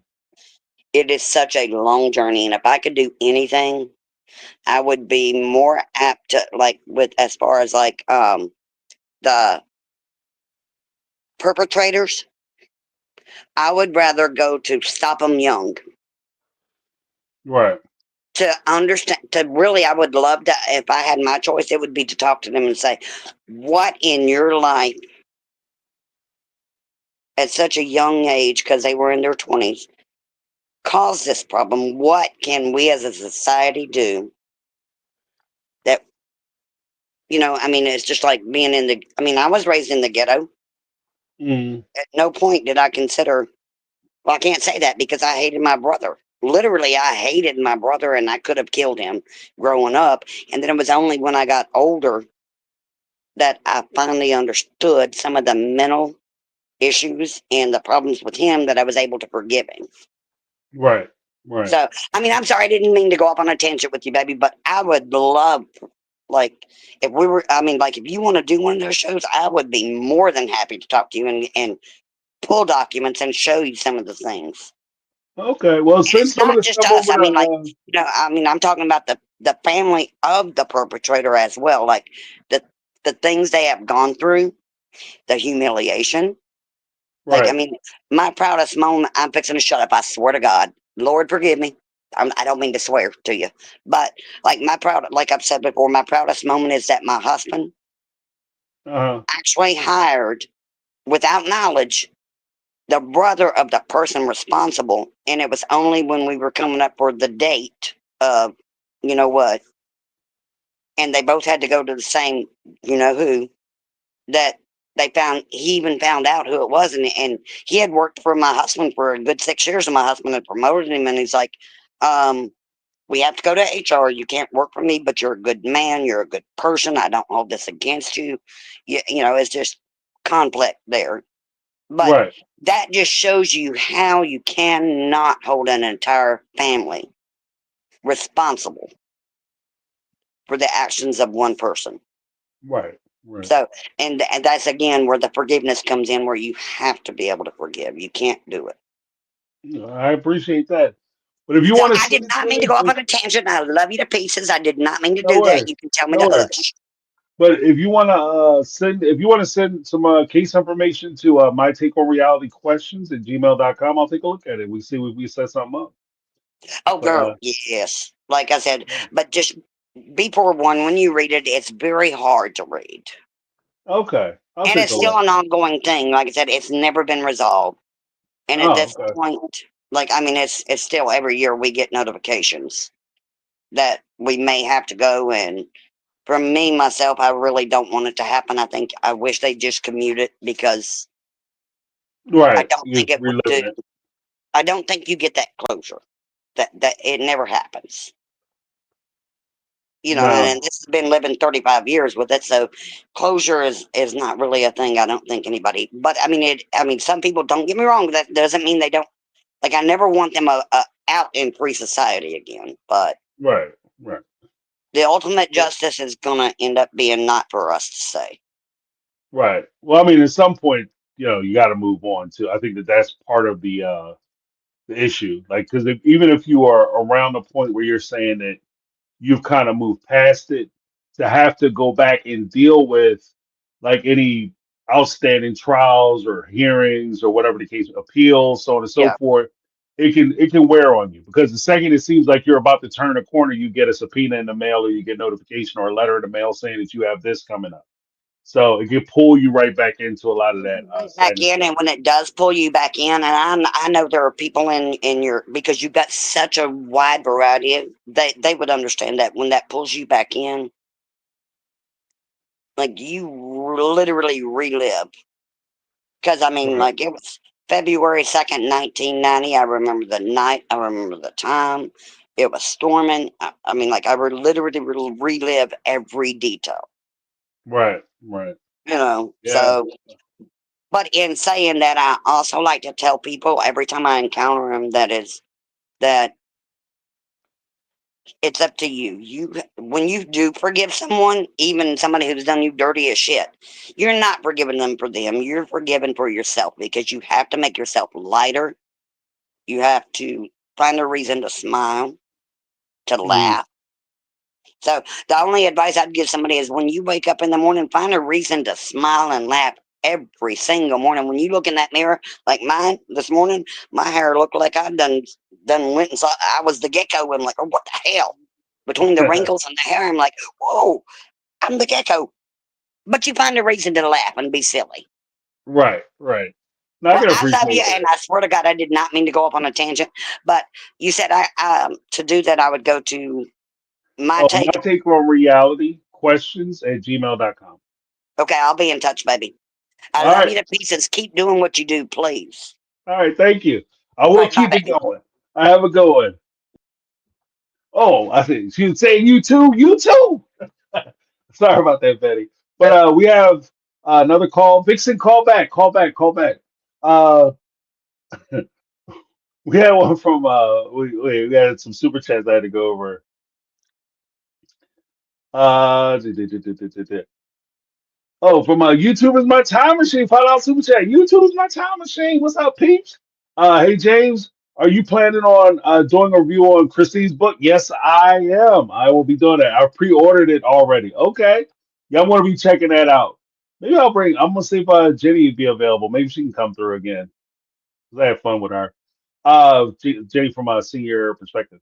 But yeah, I will be doing that. I will be looking at it. Maybe we'll switch it up, bring other people, everybody, some different people in every week. Who knows? We'll see how it works out. But yeah, let me give you a little something, something. YouTube is my time machine.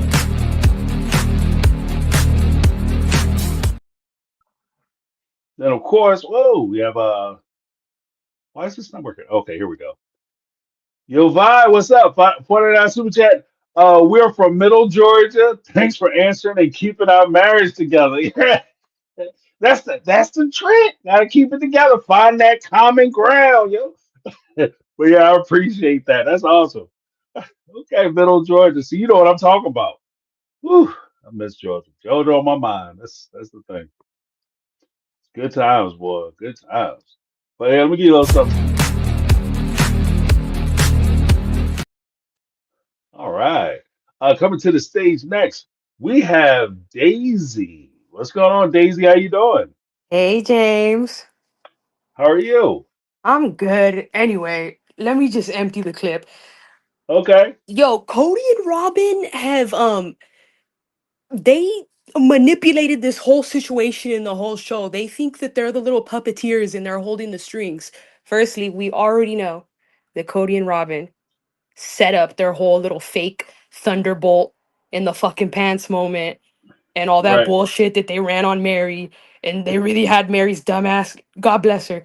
Let me not go there, but yo, they really had Mary thinking that she was the catalyst of them meeting and her giving the ultimate permission. It's like all been perpetuated bullshit from Cody and Robin, yo. Like every Yeah, one it's of their rough. storylines, every time that the wives fail, it was because they were kind of standing in the background about it. Like, kind of, I really do feel like Robin was behind uh Mary's catfish to Hmm. help her get into the first wife position, because looking back, like, I kind of felt like Cody was always a piece of shit, but there was a real relationship between and Mary at some point.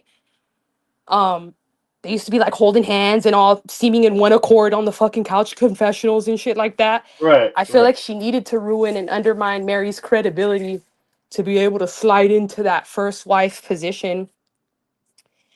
And then like for Robin to stand there while fucking Mary's having a mental breakdown just signing the divorce papers and she's all smiling like a fucking dumbass. Like, are you serious, bitch? Yo, Yeah, and then the just like all of it, yo, they damn near killed Truly. Like, are y'all serious right now? Like, yeah, yeah. I could see It was why like fucking Dayton doesn't be around them fucking people, yo. Robin paints him as dumb, but he was smart enough to get away from her fucking ass, yo. he's got like a, master's degree or something. Like Dave's Yeah, a she probably just vanguarded him as retarded. I adopted that word from you because it's so perfect. She probably just vanguarded him as autistic or whatever the fuck so he would fall in line and he wouldn't go be with his fucking dad, yo. right, right. Well, he could be autistic. He's just because autistic doesn't necessarily mean stupid. Yeah, I mean that Right. it's not even necessarily. It doesn't Well, mean Elon stupid. Musk is Like autistic, I think. yeah, yeah. It's just you're on the spectrum. If anything, you might hyper see things and feel things. You just don't really Mm. connect in a way. But he might see stuff like, oh, okay, yeah, this is that dumb shit, and I'm gonna move on to the side. But I think he understands maybe how to survive in that situation. But when you said the part about Robin sitting there cackalaacking when Mary is signing the paper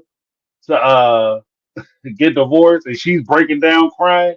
If you remember, there was also the point right before Mary started signing the paper where the lawyer was talking to him. And Cody was like, okay, so we don't have no more questions, do we? So we can just go ahead and get this started. Like he was rushing her to sign the Mm. paper, Not you the know? shit eating grin. Yeah, yeah. I guess Not the shit we eating gotta get grin. it started. And Yo, Robin's sitting there smiling like a catfish. Yeah, yeah, nah, yeah, yo, these hoes think they're smarter than everyone. They're fucking transparent as fuck. These hoes are just fucking brainwashed and fucking institutionalized by that fucking patriarchal ass bullshit they be passing as a religion, yo. But yo, anyway, yo, and another thing, like, I get it. We're talking about where's the show gonna go? Like, we're tired of talking about the same old shit. Like, we're basically can call a spade and we know where everything lies. But I normally don't even call or anything like that, but I really need to see them be held accountable by what's that girl's name? Who's the moderator? Oh, Suki. Yes, Suki gotta be the softest lady on the planet, yo. They be railroading that hoe. They don't answer shit she gotta say. Like, it's just a joke. Like, if the show doesn't hold them, yo, if you can't sit in Christine's face and give her an answer as to why you could only fuck her once or twice a year while you claim that you needed to be in a marriage with her and shit like that, like, yo, you feel me? It's so much like tap dancing and ballet dancing and protecting of the cloak of charity and all that other bullshit. Yo, just call a spade a spade. You wasn't fucking this lady but once or twice a year. Why? Yo, where Right, did the money go? Why right. can't they know? Like, yo, can somebody just ask these questions, yo? Why is Cody and Robin the only ones allowed to be ghetto?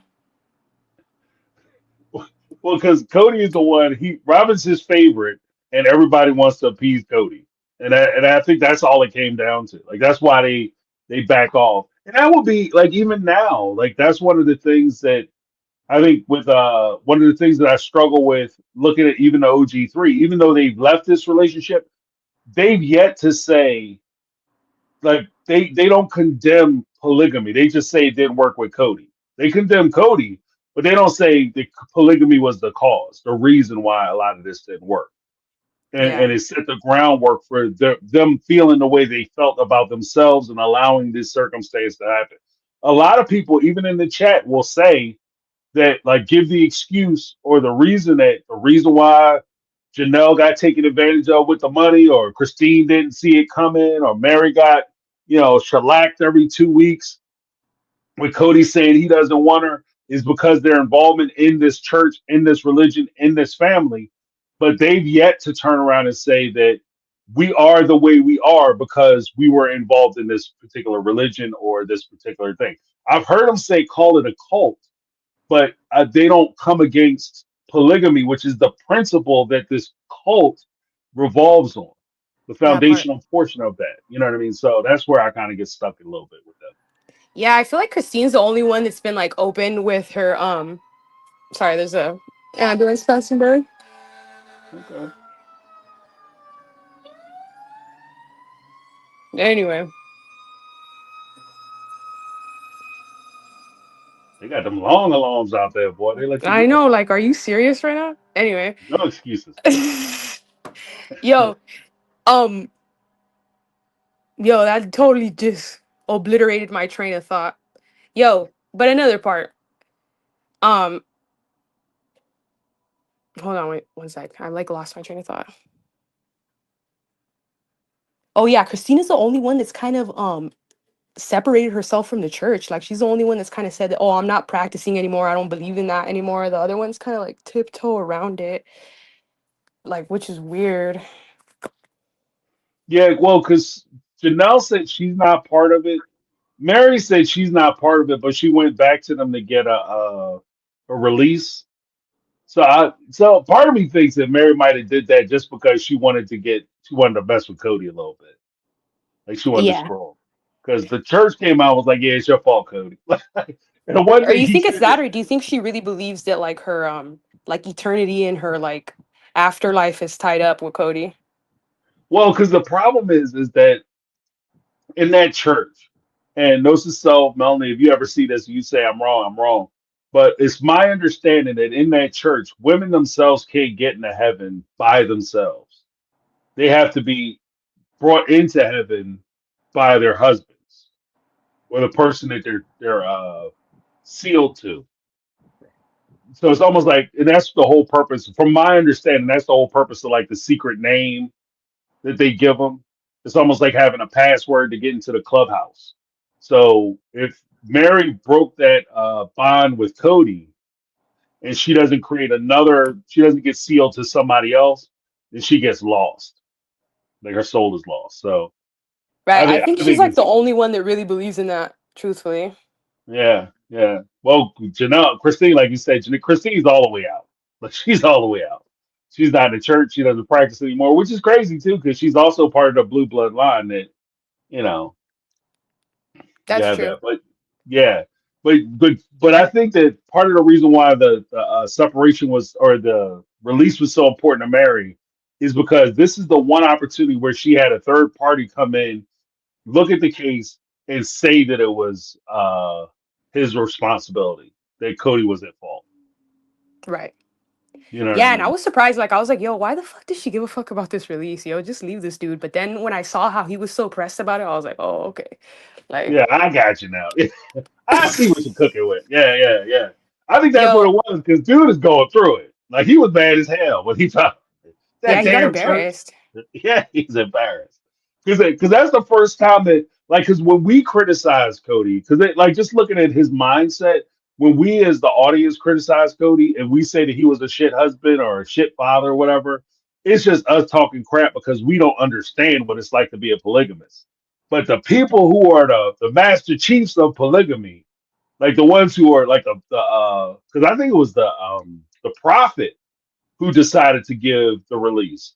And he could have just, and that's the thing too, because the prophet in that religion could have just released Mary from the marriage. He didn't have to say that Cody was responsible and And he she got neglected abandoned. her Yeah. and he abandoned her. He didn't have to say any of that. He could have just released her. So he took it the extra mile and dunked on Cody's ass. And when he said it, then a lot of the stuff that he says, a lot of defense he has, is null and void at that point. Like it doesn't matter what you say because the experts in this case said that you were responsible. Because so I don't know what you want me to do. You can say I Exactly. don't know, but you can't say he doesn't know. You know what I mean? And Right. We that all dude, know what the fuck happened. Only him and right? Robin be believing in those crazy ass delusions they be promulgating or whatever. Yo, and then my last point was, I got a place in my heart for Janelle. I really do. Like, I think she's a kind woman, and I think she's very like gentle in certain ways. But Hmm. at the same time, too, like I don't think she's like this saint that people make her out to be. Um, we know that she was with Mary's brother and started eyeing Cody.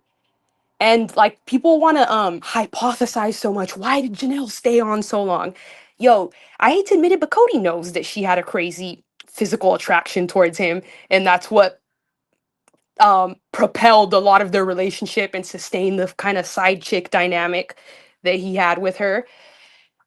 I also noticed that she was laughing when Cody was dragging Christine about her appearance and how he was disgusted with her when she was eating nachos that one time. She thought it was funny. And Right. I always think it's funny how he would always like body shame Christine and like drag her self-confidence so much. And he never launched those same attacks towards Janelle, you know? So I just found Mm. it really interesting that like she would sit there and laugh, knowing that she would never be the target of those kind of comments, or her appearance would never be like, he never has anything to say about Janelle's appearance.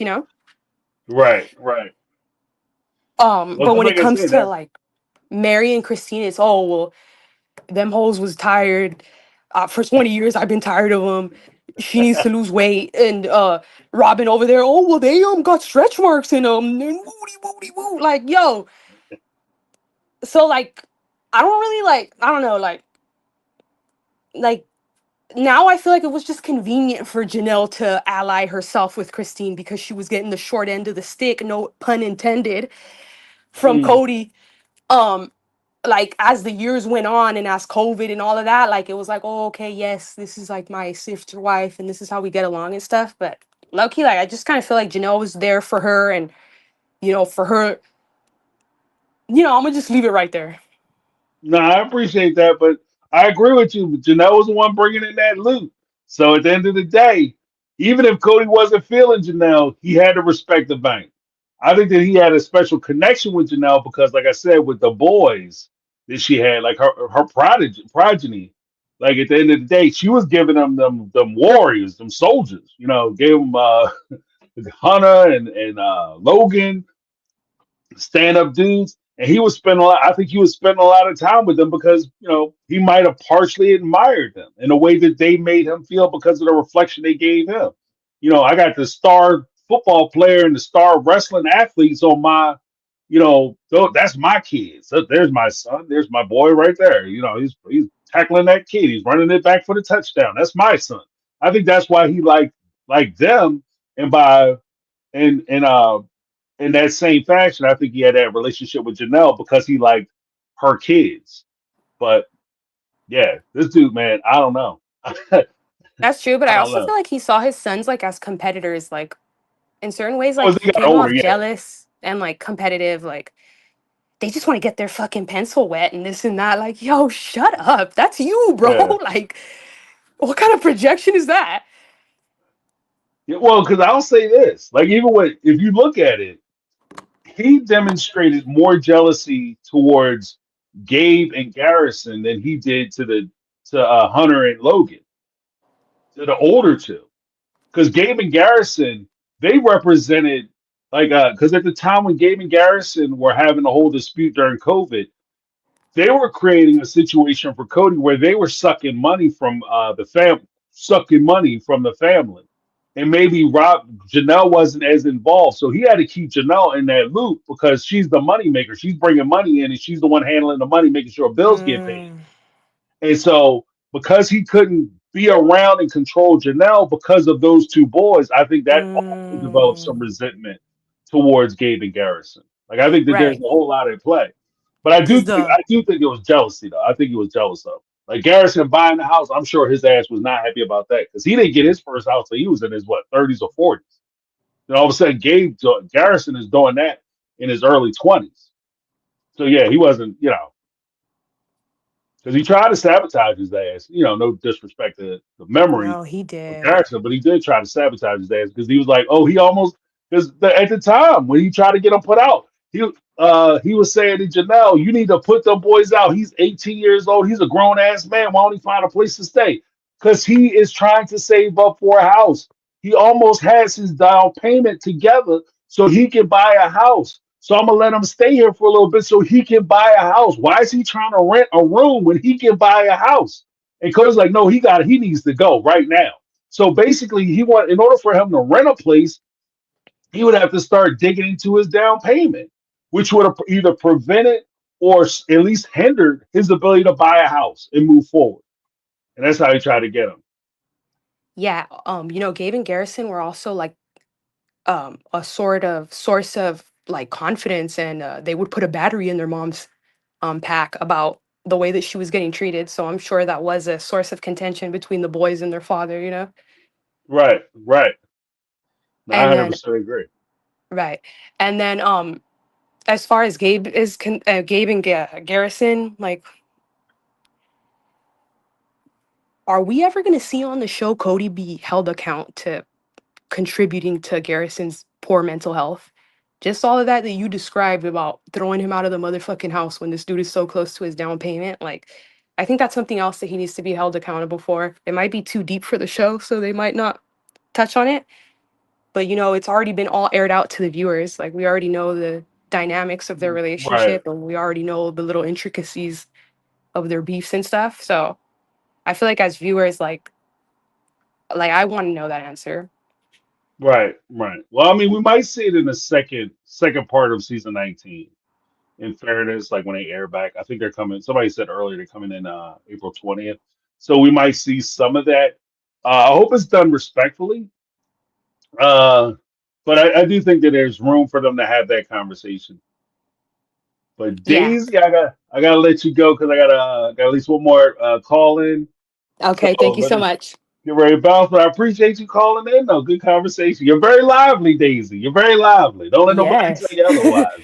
Yes. Thank you. Goodbye. All right, have a good night. All right. Oh, let me just make sure I got everything. Yep. Okay. And we have Caramel Cuties coming in. What's up, Caramel Cuties? How you doing? Hey, what's up? What's up? What's up? I'm Not good. much. I'm hanging in there. All right, How both are you? hands, I heard. Doing well, doing well. Glad to hear from Good. you. How's life treating you? Yeah. I know how I life treats you. You have to get no, life is great. Life is great. I'm it awesome. things happen, you pivot, you move on, you bounce back. That's just where I'm at. Right, right. You know I, how we do. Yeah, exactly. So I try not to let it get the best of me, even though a few of my coworkers have been texting throughout the day and they're still crying and upset. I guess I'll make an announcement. For those that don't know, I was a federal worker who has now been affected by the current administration's executive orders and layoffs. But it's all good because I'm gonna bounce back and I'm gonna enjoy my unemployment for a bit and then I'm gonna go get another job. So it is what it is. But Right, right. unlike Cody and Robin, who don't like to work and like they're allergic to work, so I'll bring the focus back. I think I'm gonna piggyback a little bit off of some of what Daisy had just said, even though she is very more lively than I am. I mean, she said a lot of what how I feel, and I just don't always express it online and or when I call in. So for that, I appreciate you, Daisy, a lot. Um, when she spoke on like Janelle laughing at the whole nachos incident and whatnot, I think we've discussed this before. Overall, I don't think Janelle pretty much cared about her weight. She a big girl. She's been a big girl all her life. Them thick thighs Right, don't bother her whatsoever. She was working to lose weight. I don't think it was more or less to look good because Cody complained. I think it was more or less because she wanted to be healthy the older she got. And if it meant dropping a couple pounds at the gym at 4 or 5 o'clock in the morning, Janelle was going to get up and do that. If it meant running Mm, her little 5K race or walking it when Cody ran off and left her, when Robin had supposedly a backache and didn't do it, but everybody else joined in the family to do it, Janelle going to do what she has to do. The weight issue doesn't get to Janelle. right. Finances Well, do. Her I children think do. the weight issue did get to her because she wasn't happy with herself. But I Hmm. will say this, like as a person, like my weight fluctuates too, and Same. so yeah, most people's weight fluctuates, especially as you start to get older. I used to have the metabolism of a tiger, boy. I could eat anything, not gain a Same. pound. You know what I mean? Just The lean, 20s skinny were good muscle. years, right? Where you could Yeah, eat everything under the sun and not gain a pound. Yeah, great. right. But them days is over. Like Long gone. Long. right, winter is coming. Winter is not only coming, it's here, and I'm in the middle of a blizzard. But Right. like I get where she's coming from, and that's why like I was so fired up about how the trainer and like how a lot of those people were talking to her. So I understand where that is. But as with most good health and good practices, like you were saying, just to clarify, I think a point you made. I think that when she was doing a lot of this stuff, as far as the working out and the self improvement, it was just that. It was self improvement. It wasn't things Right. she felt like she had to change about herself in order to appease Cody to make Cody happy. It was stuff she wanted to change about herself for her, which is Right. where the change needs to happen, and that's where the change actually sticks. When she was talking about like when I lose weight, I get more energy and I feel like I can do Yep. more things. That there Yep. you go. That's what it's about. It's not about oh I got to compete with Robin. Fuck oh pardon my French, Yeah. but No, you said it's fuck all good. that. Like it is what it is. But she was comfortable with what she had, and truth be told, when Cody, I can see it in Cody's eyes. I'm gonna tell you right now, looking at that man's eyes when he was sitting there talking to Janelle, talking about going out. He took out to dinner that one time, and he was in the car taking out for a birthday. He thought he was getting some, and you can Oh, see it in for his face. sure. Yeah, you can see He the knew eyes, Jack, when after he knew he that wasn't getting meal, oh, he knew they was going back to the house and they was gonna have a romp in the hay like they ain't never had that. before. Cause we adults in here, right? Everybody got the Right, kids put away in another room. That makeup sex be off the hook. Let's just call a right, spade a spade. And he felt because they had been arguing and he went out his way to do something nice for her birthday, she was gonna drop them drawers like she ain't never dropped them before. yeah, Psych. she's gonna tear the doors off the wall. Yeah, Oh yeah, oh yeah. He was gonna have the neighbors complaining. Like what did he say in this one of these last episodes when he be in the showers, doing his little muscle man pose, talking about what you think, huh? What you think? Yeah, he thought he was gonna do that with Janelle and it was gonna make her purr again like she usually do. You know what I'm right, saying? She wasn't having it. She wasn't having it. right, right, right. And that killed, like you can see it in his eyes. Even when she went back and they met at that other restaurant, that first restaurant that him and Mary went to way back in the day, Yeah, and he met at that restaurant, and she started talking about Cloudy Pass. He's like, "Whoa, we skipped a step. What about us?" And she's like, right. "Well, I don't think we gonna work out." You can see his ass was hurt because he was still Yeah, thinking about that thing. He was thinking about that caboose. Like you can see it in his face. It wasn't just because he right. was losing a wife; he was losing a partner, and he could Well, like you could see it. He was crushed. I think his relationship with the OG3s individually was different across the board. Mm, Whatever right, attracted him originally to Mary, you know, excuse me, while she was, and there are times that she was the favorite wife, he stuck with that with Mary. And I still can't figure out what the it factor in him and Mary's relationship was. So I'll get back to that. When it comes to Janelle, he can't have business conversations with Mary like he could with Janelle. He couldn't, right, for sake of better words, shoot the shit with Mary because she was too high strung. Everything made her mad or she was upset. Can't talk about circles and squares with her, but he could with Janelle. So that made it mhm, easier for him and Janelle just to get along. Because, like you said, it's like we're bros. We're two dudes shooting shit in the wind, talking about the news and global warming or whatever. When it comes right. to Christine, she was fun. She could cook. You know what I'm saying? I Mm, ain't gonna say she probably was the best in the bedroom, but 6 kids. I don't care if they only had sex one time a year. That one time, he hit the spot. You know what I mean? I know many of women that have waited years to have kids and they having sex daily. Still ain't had six Mm. kids. But at the end of the day, he had something individually with each one of them for however long prior to Robin came into the picture. I'm sure he probably did get bored. I'm not saying he didn't, because I mean, be real. I had a set of grandparents that had been married for 56 years before Grandpa passed during the pandemic. And when I Mm. sit back and talk to Grandma now, she's like, he's the only man I ever been with. He was my first and only love. Like, she doesn't know how to do life these past 3 years without him. And it's Right. heartbreaking to see how lost she is without him. But she'll say the best thing to a relationship is to keep it spicy. I ain't married. You know, I take these little married nuggets and tidbits from my elders and tuck it up in Pandora's box. So when that day does come again for me, I know how to make it last. Because the first one, that was my practice round. That's just what I call it. But um, I got off topic in my own head to get back. Sorry. I had a mom moment. When it comes to long-term relationships, like, you can easily get comfortable, get complacent, not want to put in the work, not want to do anything. And Cody seems like he's just ADHD adjacent all the time. Like, he's high energy. He's always like, I want to do this, and this. Let's go, go, go, go, go. And maybe these women were like, hold on. We got kids, we got bills, we got whatever. Why don't we just slow life down a bit? And he was like, y'all boring. Y'all just want to sit around and watch Lifetime on Saturday, and I want to get out and go. So let me Mm. find somebody who may want to get out and go with me. And I think Right. that's when, production and whatnot talk started coming around for a show. So what makes a show more interesting than the hunt of something new? Let's get us some new booty on board. And then we have, the resurrection of Robin, is how I look at it. But Right. when it comes to like his disrespect to his kids and the foul shit he does say on camera, it ain't no way. It ain't no way. I could not be one of the OG 13 on either side of the aisle.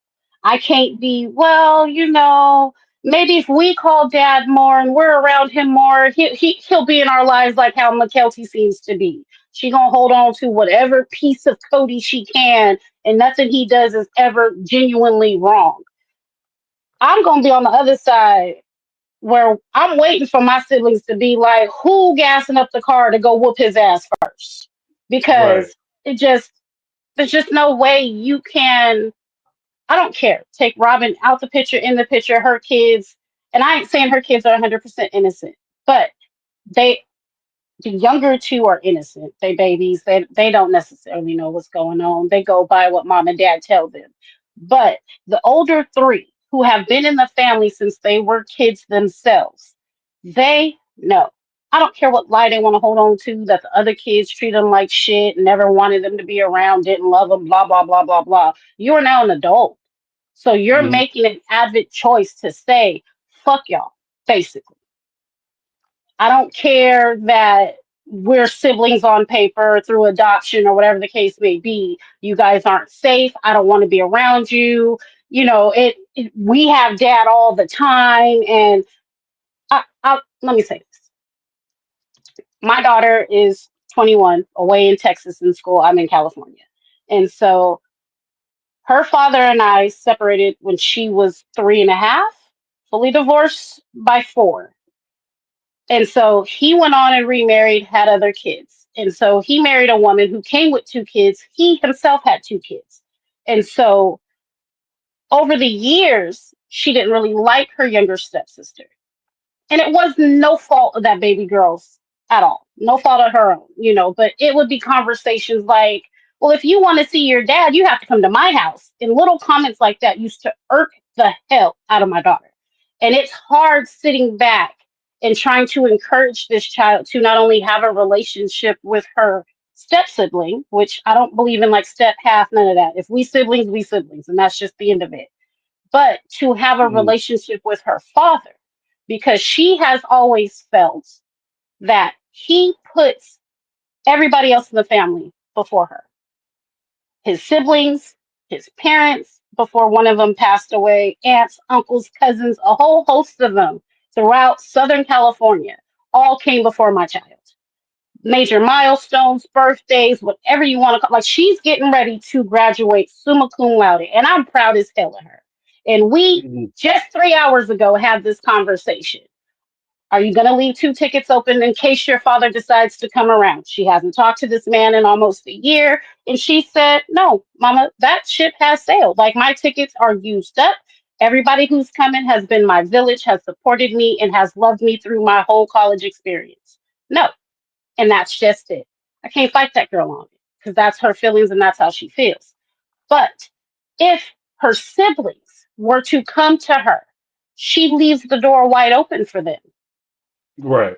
They, the ones that are adults, they talk whenever they talk, but the ones that are still minors, she kind of has to go around what the parents are doing in the household in order to be able to talk to them, love on them, whatever the case may be. And it does hurt her. And I just have to tell her some people are stupid, some people are ignorant, and hopefully one day they'll come around. Or you may have Right. to wait until that 8-year-old is 18 and you guys can have an open relationship when she's not under the thumb of your stepmother and your father. But I say that in a sense when it comes to the Brown children because Dayton, from what I hear, it did take the boys a minute to warm up to him, and it could just be they didn't know what autism looked like in their community, in their church, prior to him coming into the picture. But once I guess Christine said she talked to Peyton and let him really know, like, hey, Dayton could go live with his real dad. They started coming around, and he would walk when they were in Vegas. He would walk down there and make sure him and Dayton got on the bus together. Like from what Peyton says recently in some of his interviews, like Dayton's a homie. That's my brother. I love him. Like we got close and he was cool. Contrary to what Robin says and believes. When it comes Right. to the girls, I mean, I've been on religion and realities videos in her take, and it she be spot on a lot of it. But it's like Robin's girls were always in the mix regarding the other kids. If it was Logan, Aurora's on his left arm, Brianna trying to squeeze in on the right arm. Like they were always there. Granted, however they handled discipline might have been different than Robin because she shelters her kids. Doesn't make the Brown kids wrong. Just means that her kids might have needed a little more tougher skin to get through that whole crowd of kids and how they do things. But for Right. Cody to sit back and just basically say, I'm protecting Robin. So if it means I can't have a relationship with my kids, I'm not going to have a relationship with my kids for the sake of her. Fuck her. Right. Right. Well, I mean, I think that there's a point too where, like, even in the situation you described earlier with your daughter, and in connection to like even with Cody and his kids, like the reality of it is that, and this is why I'm a big proponent of letting your kids figure it out for themselves. Like you Hmm. don't hold them back, you just let them experience it and feel it so they understand exactly where they are, and they will Right. develop their own feelings towards the situation, and they'll deal with it how they deal with it, right? Correct. And in that perspective, it's on him, it's on the father to be able to step to his child and say, look, this is what's going on, this is what I'm willing to do. And you have to kind of eat a little humble pie, even as a parent in that Hmm. situation, and say, look, I messed up, I made a mistake, I would like to have a relationship with you moving forward. And anytime you're ready, I'm ready to start trying.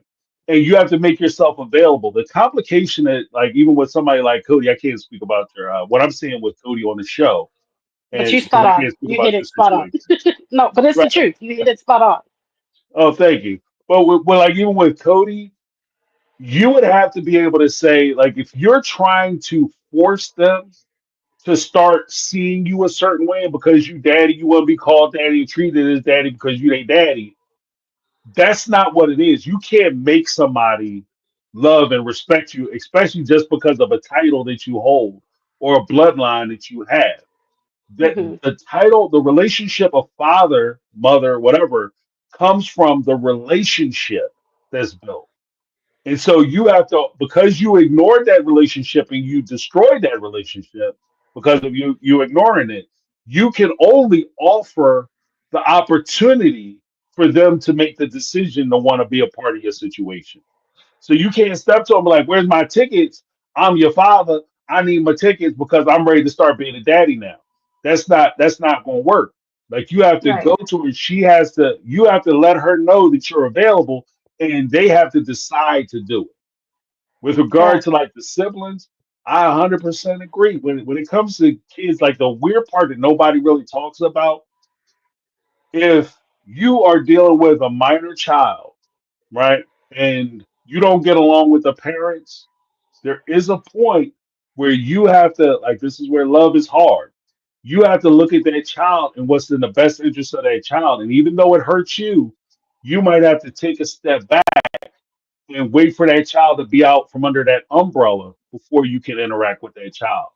Because even aside from everything else, just by you coming around and paying attention to just that child and trying to ignore the parents because you don't want to deal with them, these, Jerky Hmm. McDurky and his little stooge deputy. I don't want to deal with y'all. I just want to deal with this child. When you did, even if you could deal with the child without dealing with them, the child has to live with these people.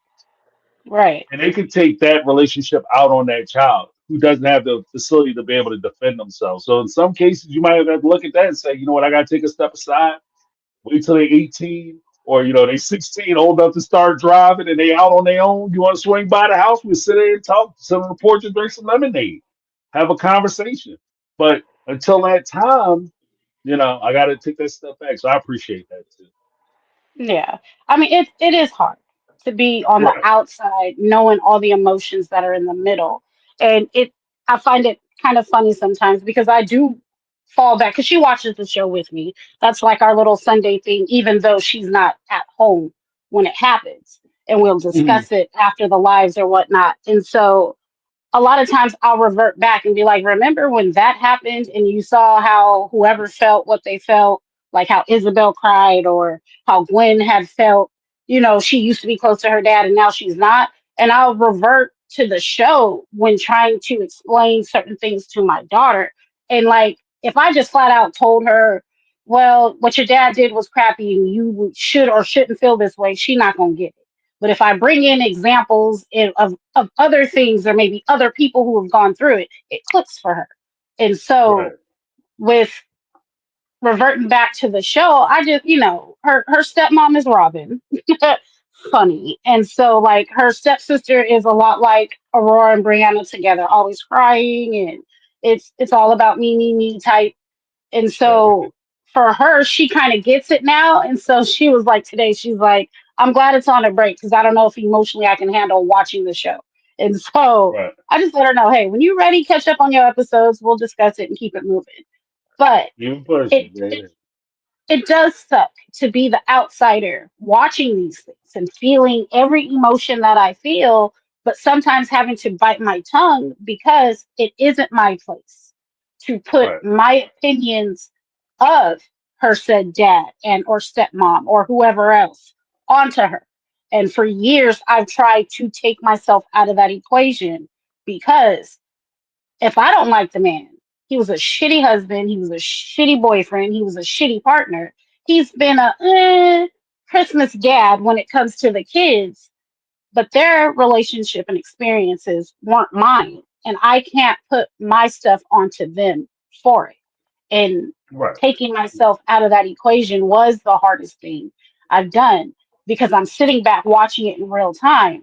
But I feel like, it's a rerun and I just have to sit back and kind of giggle at the funny moments, be mad at the mad moments, but still bite my tongue when it comes to the child because she had to get to the point which it took her up until she was 20 years old to figure out she don't like her dad. She hates the things that he's Mhm. done in her life. She can't stand that he's never put her first. And it pisses her off that When she does try to talk to him about it, he will never take accountability. When he knows he's wrong or gets caught in a lie, he just shuts up and gets quiet. And then the conversation's over. It goes nowhere. And so a lot of her emotions, she feels that it goes nowhere because he's not willing to take accountability and say, "Hey, I did mess up. How can I make things right to move forward?" And that's all she wants.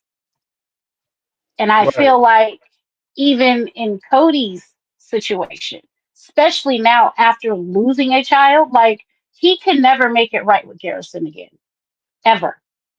Maybe right, Garrison will come to him in his dreams and they can have a conversation that way or in his prayers, but he can never make right what was wrong before he took his last breath. But you still have 12 other biological children, one still being a minor child that you can get it right with. And right. I don't see Well, I why mean, he's not doing it. but I think that there's like part of the complication for the kids, and maybe this resonates with your situation with your daughter. Part of the complication is that when Cody was with his other kids, he was distracted because he was fixated on his other family. Hmm. And when you're on the outside of that as a child, looking at your parent having this wondrous relationship with his now wife and her kids and his kids together, their kids together, even adopted kids, his step kids, and he's having this tremendous relationship, and he's a father to them where he wasn't a father to his other 13 kids. For Right. those 13 kids, that hurts like crazy. And Of then course. as a parent, you want to protect your children and keep them from feeling that pain. But at the same time, one of the struggles that they're also dealing with, watching this guy or this other person be this great parent and not be a great parent to them, it does beg the question, like, what's wrong with me? And why Right. don't they love me the way they love them? Why aren't they spending time with me the way they're spending time with them? Is there something wrong with me? And then you're also dealing with the fact of, like, what person wants to be rejected by the one or two people on the planet who should love them Right. That unconditionally? is hard. You feel rejected by that, and that's Yeah. also part of that pain, and it's also a point where you have to overcome it. And this is why I say that even as the absentee parent, you would have to go back. Like Cody has to go back and ask for permission to be part of these kids' lives, like that, Right. because and open that door, because your point of demanding, they've already hit the point of recognizing and dealing with the situation as it is, and they have their feelings, and those Right. feelings are rock solid, and they're hardening as the years and time goes by. The feelings get harder, and they get entrenched. So the longer he goes, the harder it's going to be to come back. But at the same time, when you do come back, you can't demand to be back. You have to Nope. make a request to come back. You know what I mean? And that's a big difference. And that's a big slice of humble ass pie that you got to choke down when you do Right. that, Right. you know? And It, some it'll people be a just don't slow have that crawl. maturity. Right. It will definitely be a slow crawl for him to get to that point of asking. And I don't see him doing it, but we could be wrong. He may pull something out of his left pocket one day and maybe make an Right. effort, but we'll see. Maybe he's I doing it won't keep behind the you. scenes. We don't know. Right. I won't keep you because I could be long-winded on this topic, especially when we hitting points that I feel I relate to more than ever. Right. I have one quick question for you. I know Absolutely. you posted something talking about memberships are open. I'm not massive into YouTube when it comes to that. What exactly are memberships? Well, memberships are it's a way to support the channel. It does like a monthly subscription where you Okay. can. Thanks for asking, because there might be some people who don't know. It's a monthly subscription where you can join the membership. You'll be part of the I call it the MTR Armada. So you'll be part of the My Take group.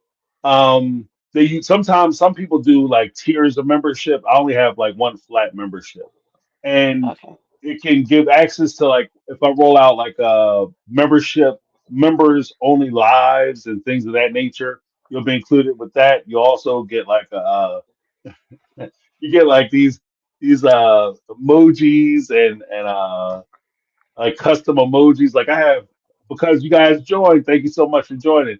I was able to upload six emojis. So I have three like a let's get it emoji. I forget the other ones. I know I have like a Queen Mary, Queen Christine, and Queen Janelle emojis. Uh, Okay. that kind of thing.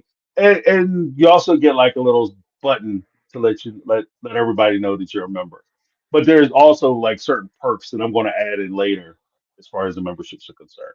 So yeah, but I Okay. will have for folks who can't join because I understand not everybody got it, not everybody want to do it, or not everybody's that deep into YouTube. But I will still do like the same level of everybody all access content. So I'm not going to just float to just members only stuff. So if you can't afford to do it, you can't do it. You don't want to do it. No worries, you can still participate. Well, thank you for explaining it. Some people, No worries. you ask on YouTube, they look at you like you're supposed to know. I don't. I come on, I watch my Right, favorite content creators, and I get off. But thank you right. for explaining it. I appreciate No, it. no worries. No worries. I appreciate it. Thanks for the call. Hey, always. I try to sit in the background and allow others to step up. But sometimes when it bites, I'm like, hey, I got something I want to say. I'll jump off. Yeah, yeah, yeah. Yeah, I appreciate it. Got something to say, damn it. All righty, I'll be back in the chat. All right, thank you so much. Have a great night. You too. All right. Yeah, Carl Cuny's in the house, one of the mega mod team. Yeah, you know what? There's a lot of stuff that she really hit on that I think is really interesting to talk about, just as far as like parental dynamics and what some of the stuff that I got me all choked up. Some of the stuff is can be painful, especially as a parent who when you're the custodial parent and you're dealing with the kids, like I can sympathize with uh Carmel Cutie's situation, of course, but with Christine and these other parents who are sitting there and they're dealing with their kids and they're asking those questions. Why isn't he coming around? Why doesn't he care about me? Why doesn't he want to do this thing with me? Why? And I know he's capable of doing it because I'm watching him do it. It's one thing if he's just a shit person and he doesn't pay attention to anybody, his kids or anybody, anything going on, and he's only concerned about himself because he's super selfish and a narcissist. That's one thing. But when you watch this guy who is completely icing you out of his life and out of him out of yours, and you're watching that happen, but he's hyper involved with his other kids. Like he don't care whether you go to a surgery, he ready to send you across the country by yourself for a back surgery, open back surgery, like fucking with your spinal column. He's ready to send you by yourself to do that. But if one of these other little kids show up with the sniffles, oh, he ready to shut shit down. Remember when Brianna came upstairs? I think it was Brianna. She came upstairs and she was crying. COVID is going on, and I haven't seen you guys in 10 days. And they all crying and shit. Like, I haven't seen Isabel in a year. And he drives by her house, so like I can, that's like that. There's a lot I think that goes into a lot of this. It's implied in some case, it's stated mildly, but I don't think they ever really, even on this show, I don't think they've ever really gotten into like the nitty gritty of like how difficult this is on the parents, like how difficult this is on the custodial parents, because this is something that this could actually lead to. It didn't in this particular case with the Brown family. It doesn't sound like it did with Carmel Key's child. Congratulations to her for hitting the milestones in college. Damn, that's all a brother can say is damn. Well, so big congratulations on that. Not only on graduating, but also graduating at a high level in your class, top of your class. That's awesome. And it's not just like I've said with graduations. That's not just an achievement of the person who's graduating, but it's also an achievement of the people who supported them, the tribe, as they call it, the village, their supporters, the people who are in their corner, the moms, the parents, grandmoms, everybody who was coming down helping you get through school, because it's not just something you did by yourself for yourself. It's something that a lot of people were involved in. So they big congratulations to the whole family. But as you're hitting those things, there's vacancies. It is sad. It's sad to hear about because as a custodial parent, you know when the other parent misses those milestones and the impact it has not only on the child, but to a point, I feel sorry for the dad because you're going to miss out on your baby walking down the aisle getting that big award and hitting that life milestone. It's like when you miss your kid's first steps or you miss your kid talking. You miss the first time they ride a bike or the first time they go to school. You dropping them off, you trying to play the tough guy in the car crying. Oh, man, really? This guy? You're missing that. And those things never come back. Like she'll graduate, even if Carmel Cutie's daughter goes to school, she graduates from college. Even if she goes back for a master's class, it's not the same thing. You graduate high school, you only graduate high school once. It's not the same thing if you just go to the college graduation. You're missing stuff. So that's sad. But she also mentioned that she does something. That's actually how I started my channel. Because for those who don't know, when I didn't really watch reality shows, but my wife and my daughter were watching some of the reality shows, 90 Day Fiance. And I would walk through the kitchen or I would walk through I'll be in the kitchen and they be in the family room and they be watching it. And I see it and I see something on the show. And I took it as an opportunity to talk about some of the things that I was seeing on the show regarding like these relationships or how people were pursuing them and the dynamics that were involved. And I would use it to talk to my daughter about it. And I suggested, it's not something that clearly it's not something that just I do because she's doing it as well. But that's how I started this channel is that, I would observe things like that's ridiculous. Somebody need to point that out, say something about it. Just give that different perspective or, give my thoughts. Maybe some people don't need to hear this. Some people haven't heard this, or some people just feel like they by themselves watching this and they understand this thing and they want to express it. And that's how I started my take on reality. So yeah, uh, was this Elizabeth Big, 799 super chat. Thank you so much, Elizabeth. Hey James, hope you and your family are doing well. Uh, bring on 2025. Yeah, we are doing well. I'm happier than I deserve to be. I take that to all day. Yeah, I'm happier than I deserve to be. Oh wow. Thank you so much. Let me give you a little something, something. That's awesome. Yeah, we doing well. Hopefully you're doing well. You and your family doing well as well.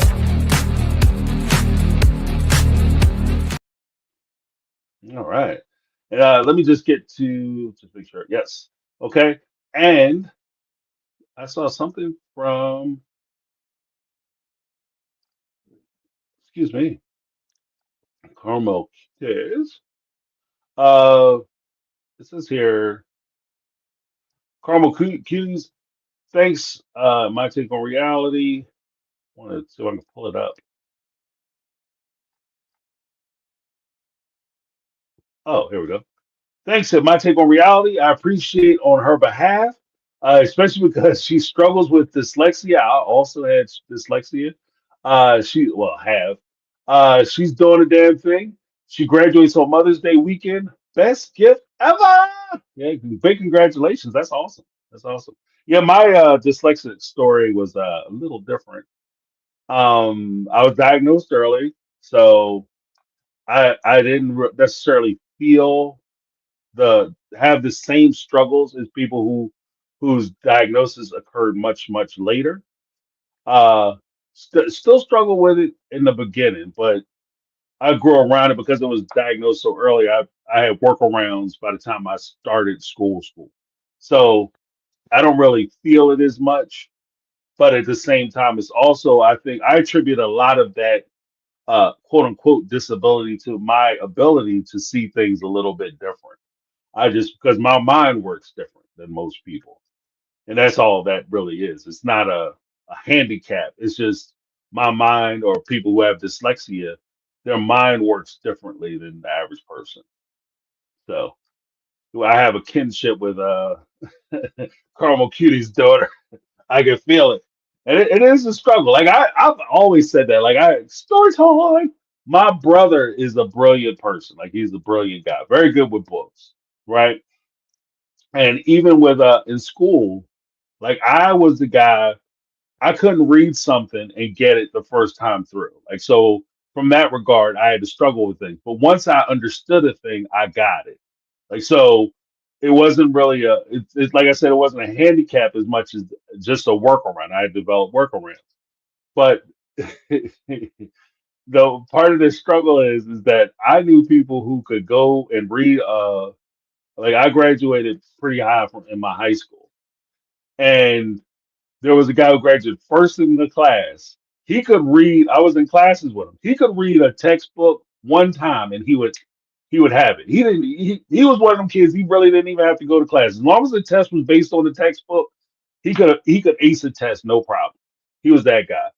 We actually wound up going to the same college together, same university, and I graduated from that university with two majors, a minor, and some other stuff.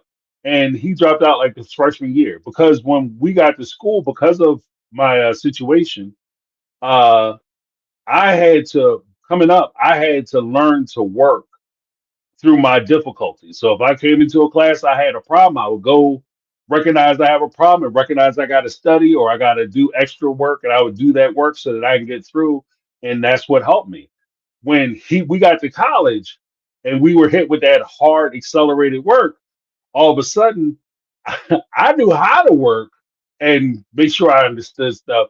He had no clue because he couldn't just read the stuff one time and go about his day. So, from that respect, things happen for a reason.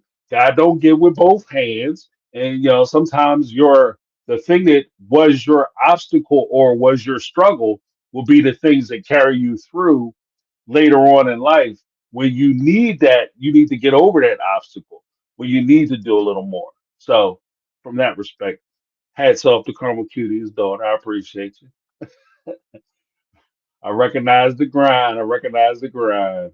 Uh, is this Elizabeth Peg, 299 Super Chat? Hey from down under. Okay. Australia. Got an Isaac in the house. Welcome, welcome. Hey back. See, we global, y'all. MTR Armada. That's why I call it the Armada, because we're bigger than the army. But yeah, thank you guys so much for joining me. Like I said, we won't be doing the live. Just Sarah and I won't be doing the live tomorrow. We're gonna join the hiatus. We may be back, maybe we won't. I'm not sure what's going on exactly, how we're gonna move forward. But I will have lives dropping. I will have videos coming out. I'm doubling down. Guess what, guys? I finally, I'm gonna be back. I know some of you have been watching my videos. This is the closeout portion. But I know some of you have been watching my videos, and on those videos, I've been doing a lot of voiceovers because my software was jacked up. I finally got my software back up to speed. My audio is working. I got myself a new camera. So we about to hit that next level, y'all. Here comes the ceiling. Everybody buckle up, buttercup, because we going through that mother. We're going through that mofo. So yeah, it's gonna be a new day, new day, new day. So we're gonna have some videos coming out. Got some. I'm gonna set up some lives. We're gonna work with the mods. We're gonna get everything popping. Hopefully, we can get some things popping. And I have some stuff coming up later on too. Very excited about it. But just try to make stuff happen, make it worthwhile. But thank you guys so much for joining me. Before we go, I want to make sure I thank everybody who joined in the chat and participated in the chat. I want to make sure that I give a huge shout out to everybody who gave supers. I appreciate you guys, as well as we can never ever forget the hard work done by the moderators, the mega mods coming through with a Carmel Cutie, Lizzie B. Congratulations to Carmel Cutie and her daughter. That's awesome. You know, Lizzie B hold it down for a player. And of course, we have we have the incredible, amazing Brittany, not Brittany, but those three are holding a player down. We're gonna have some conversations and we're gonna get some stuff laid out. So that way I'm going to try to work it so I can give you guys a schedule on when everything is coming down. We'll try to normalize the lives and stuff so it's not just popping up on you. But we're going to have a good time, guys. It's going to be amazing. Thank you guys so much for hanging out with a player. Before I go, let me give everybody a little something, something, because you all deserve it. Thanks everybody for joining the memberships, getting the memberships too. That's awesome. I'm humbled by people joining the memberships and giving that support. You guys liking this video, watching the videos, subscribing to the channel, ringing the bell for notification. That's a way to support the channel as well. I appreciate you guys too. And taking your time, the most valuable asset ever, to watch the content. Thank you guys so much. So let me give you a little something, something. All right. Thank you guys all for joining me. I know I went a little early this week at 8 o'clock. Moving forward, I think I'm going to do 8 o'clock up until the time the season starts. Then we'll shift back to the later hours just because they put it on so late. But I want to try to give everybody an opportunity to be able to get some sleep so that they can get their Monday mornings fired up. All right. Thank you guys so much for joining me. That's my take. I'm James. This has been my take on reality, and I'm out. Thank you guys so much for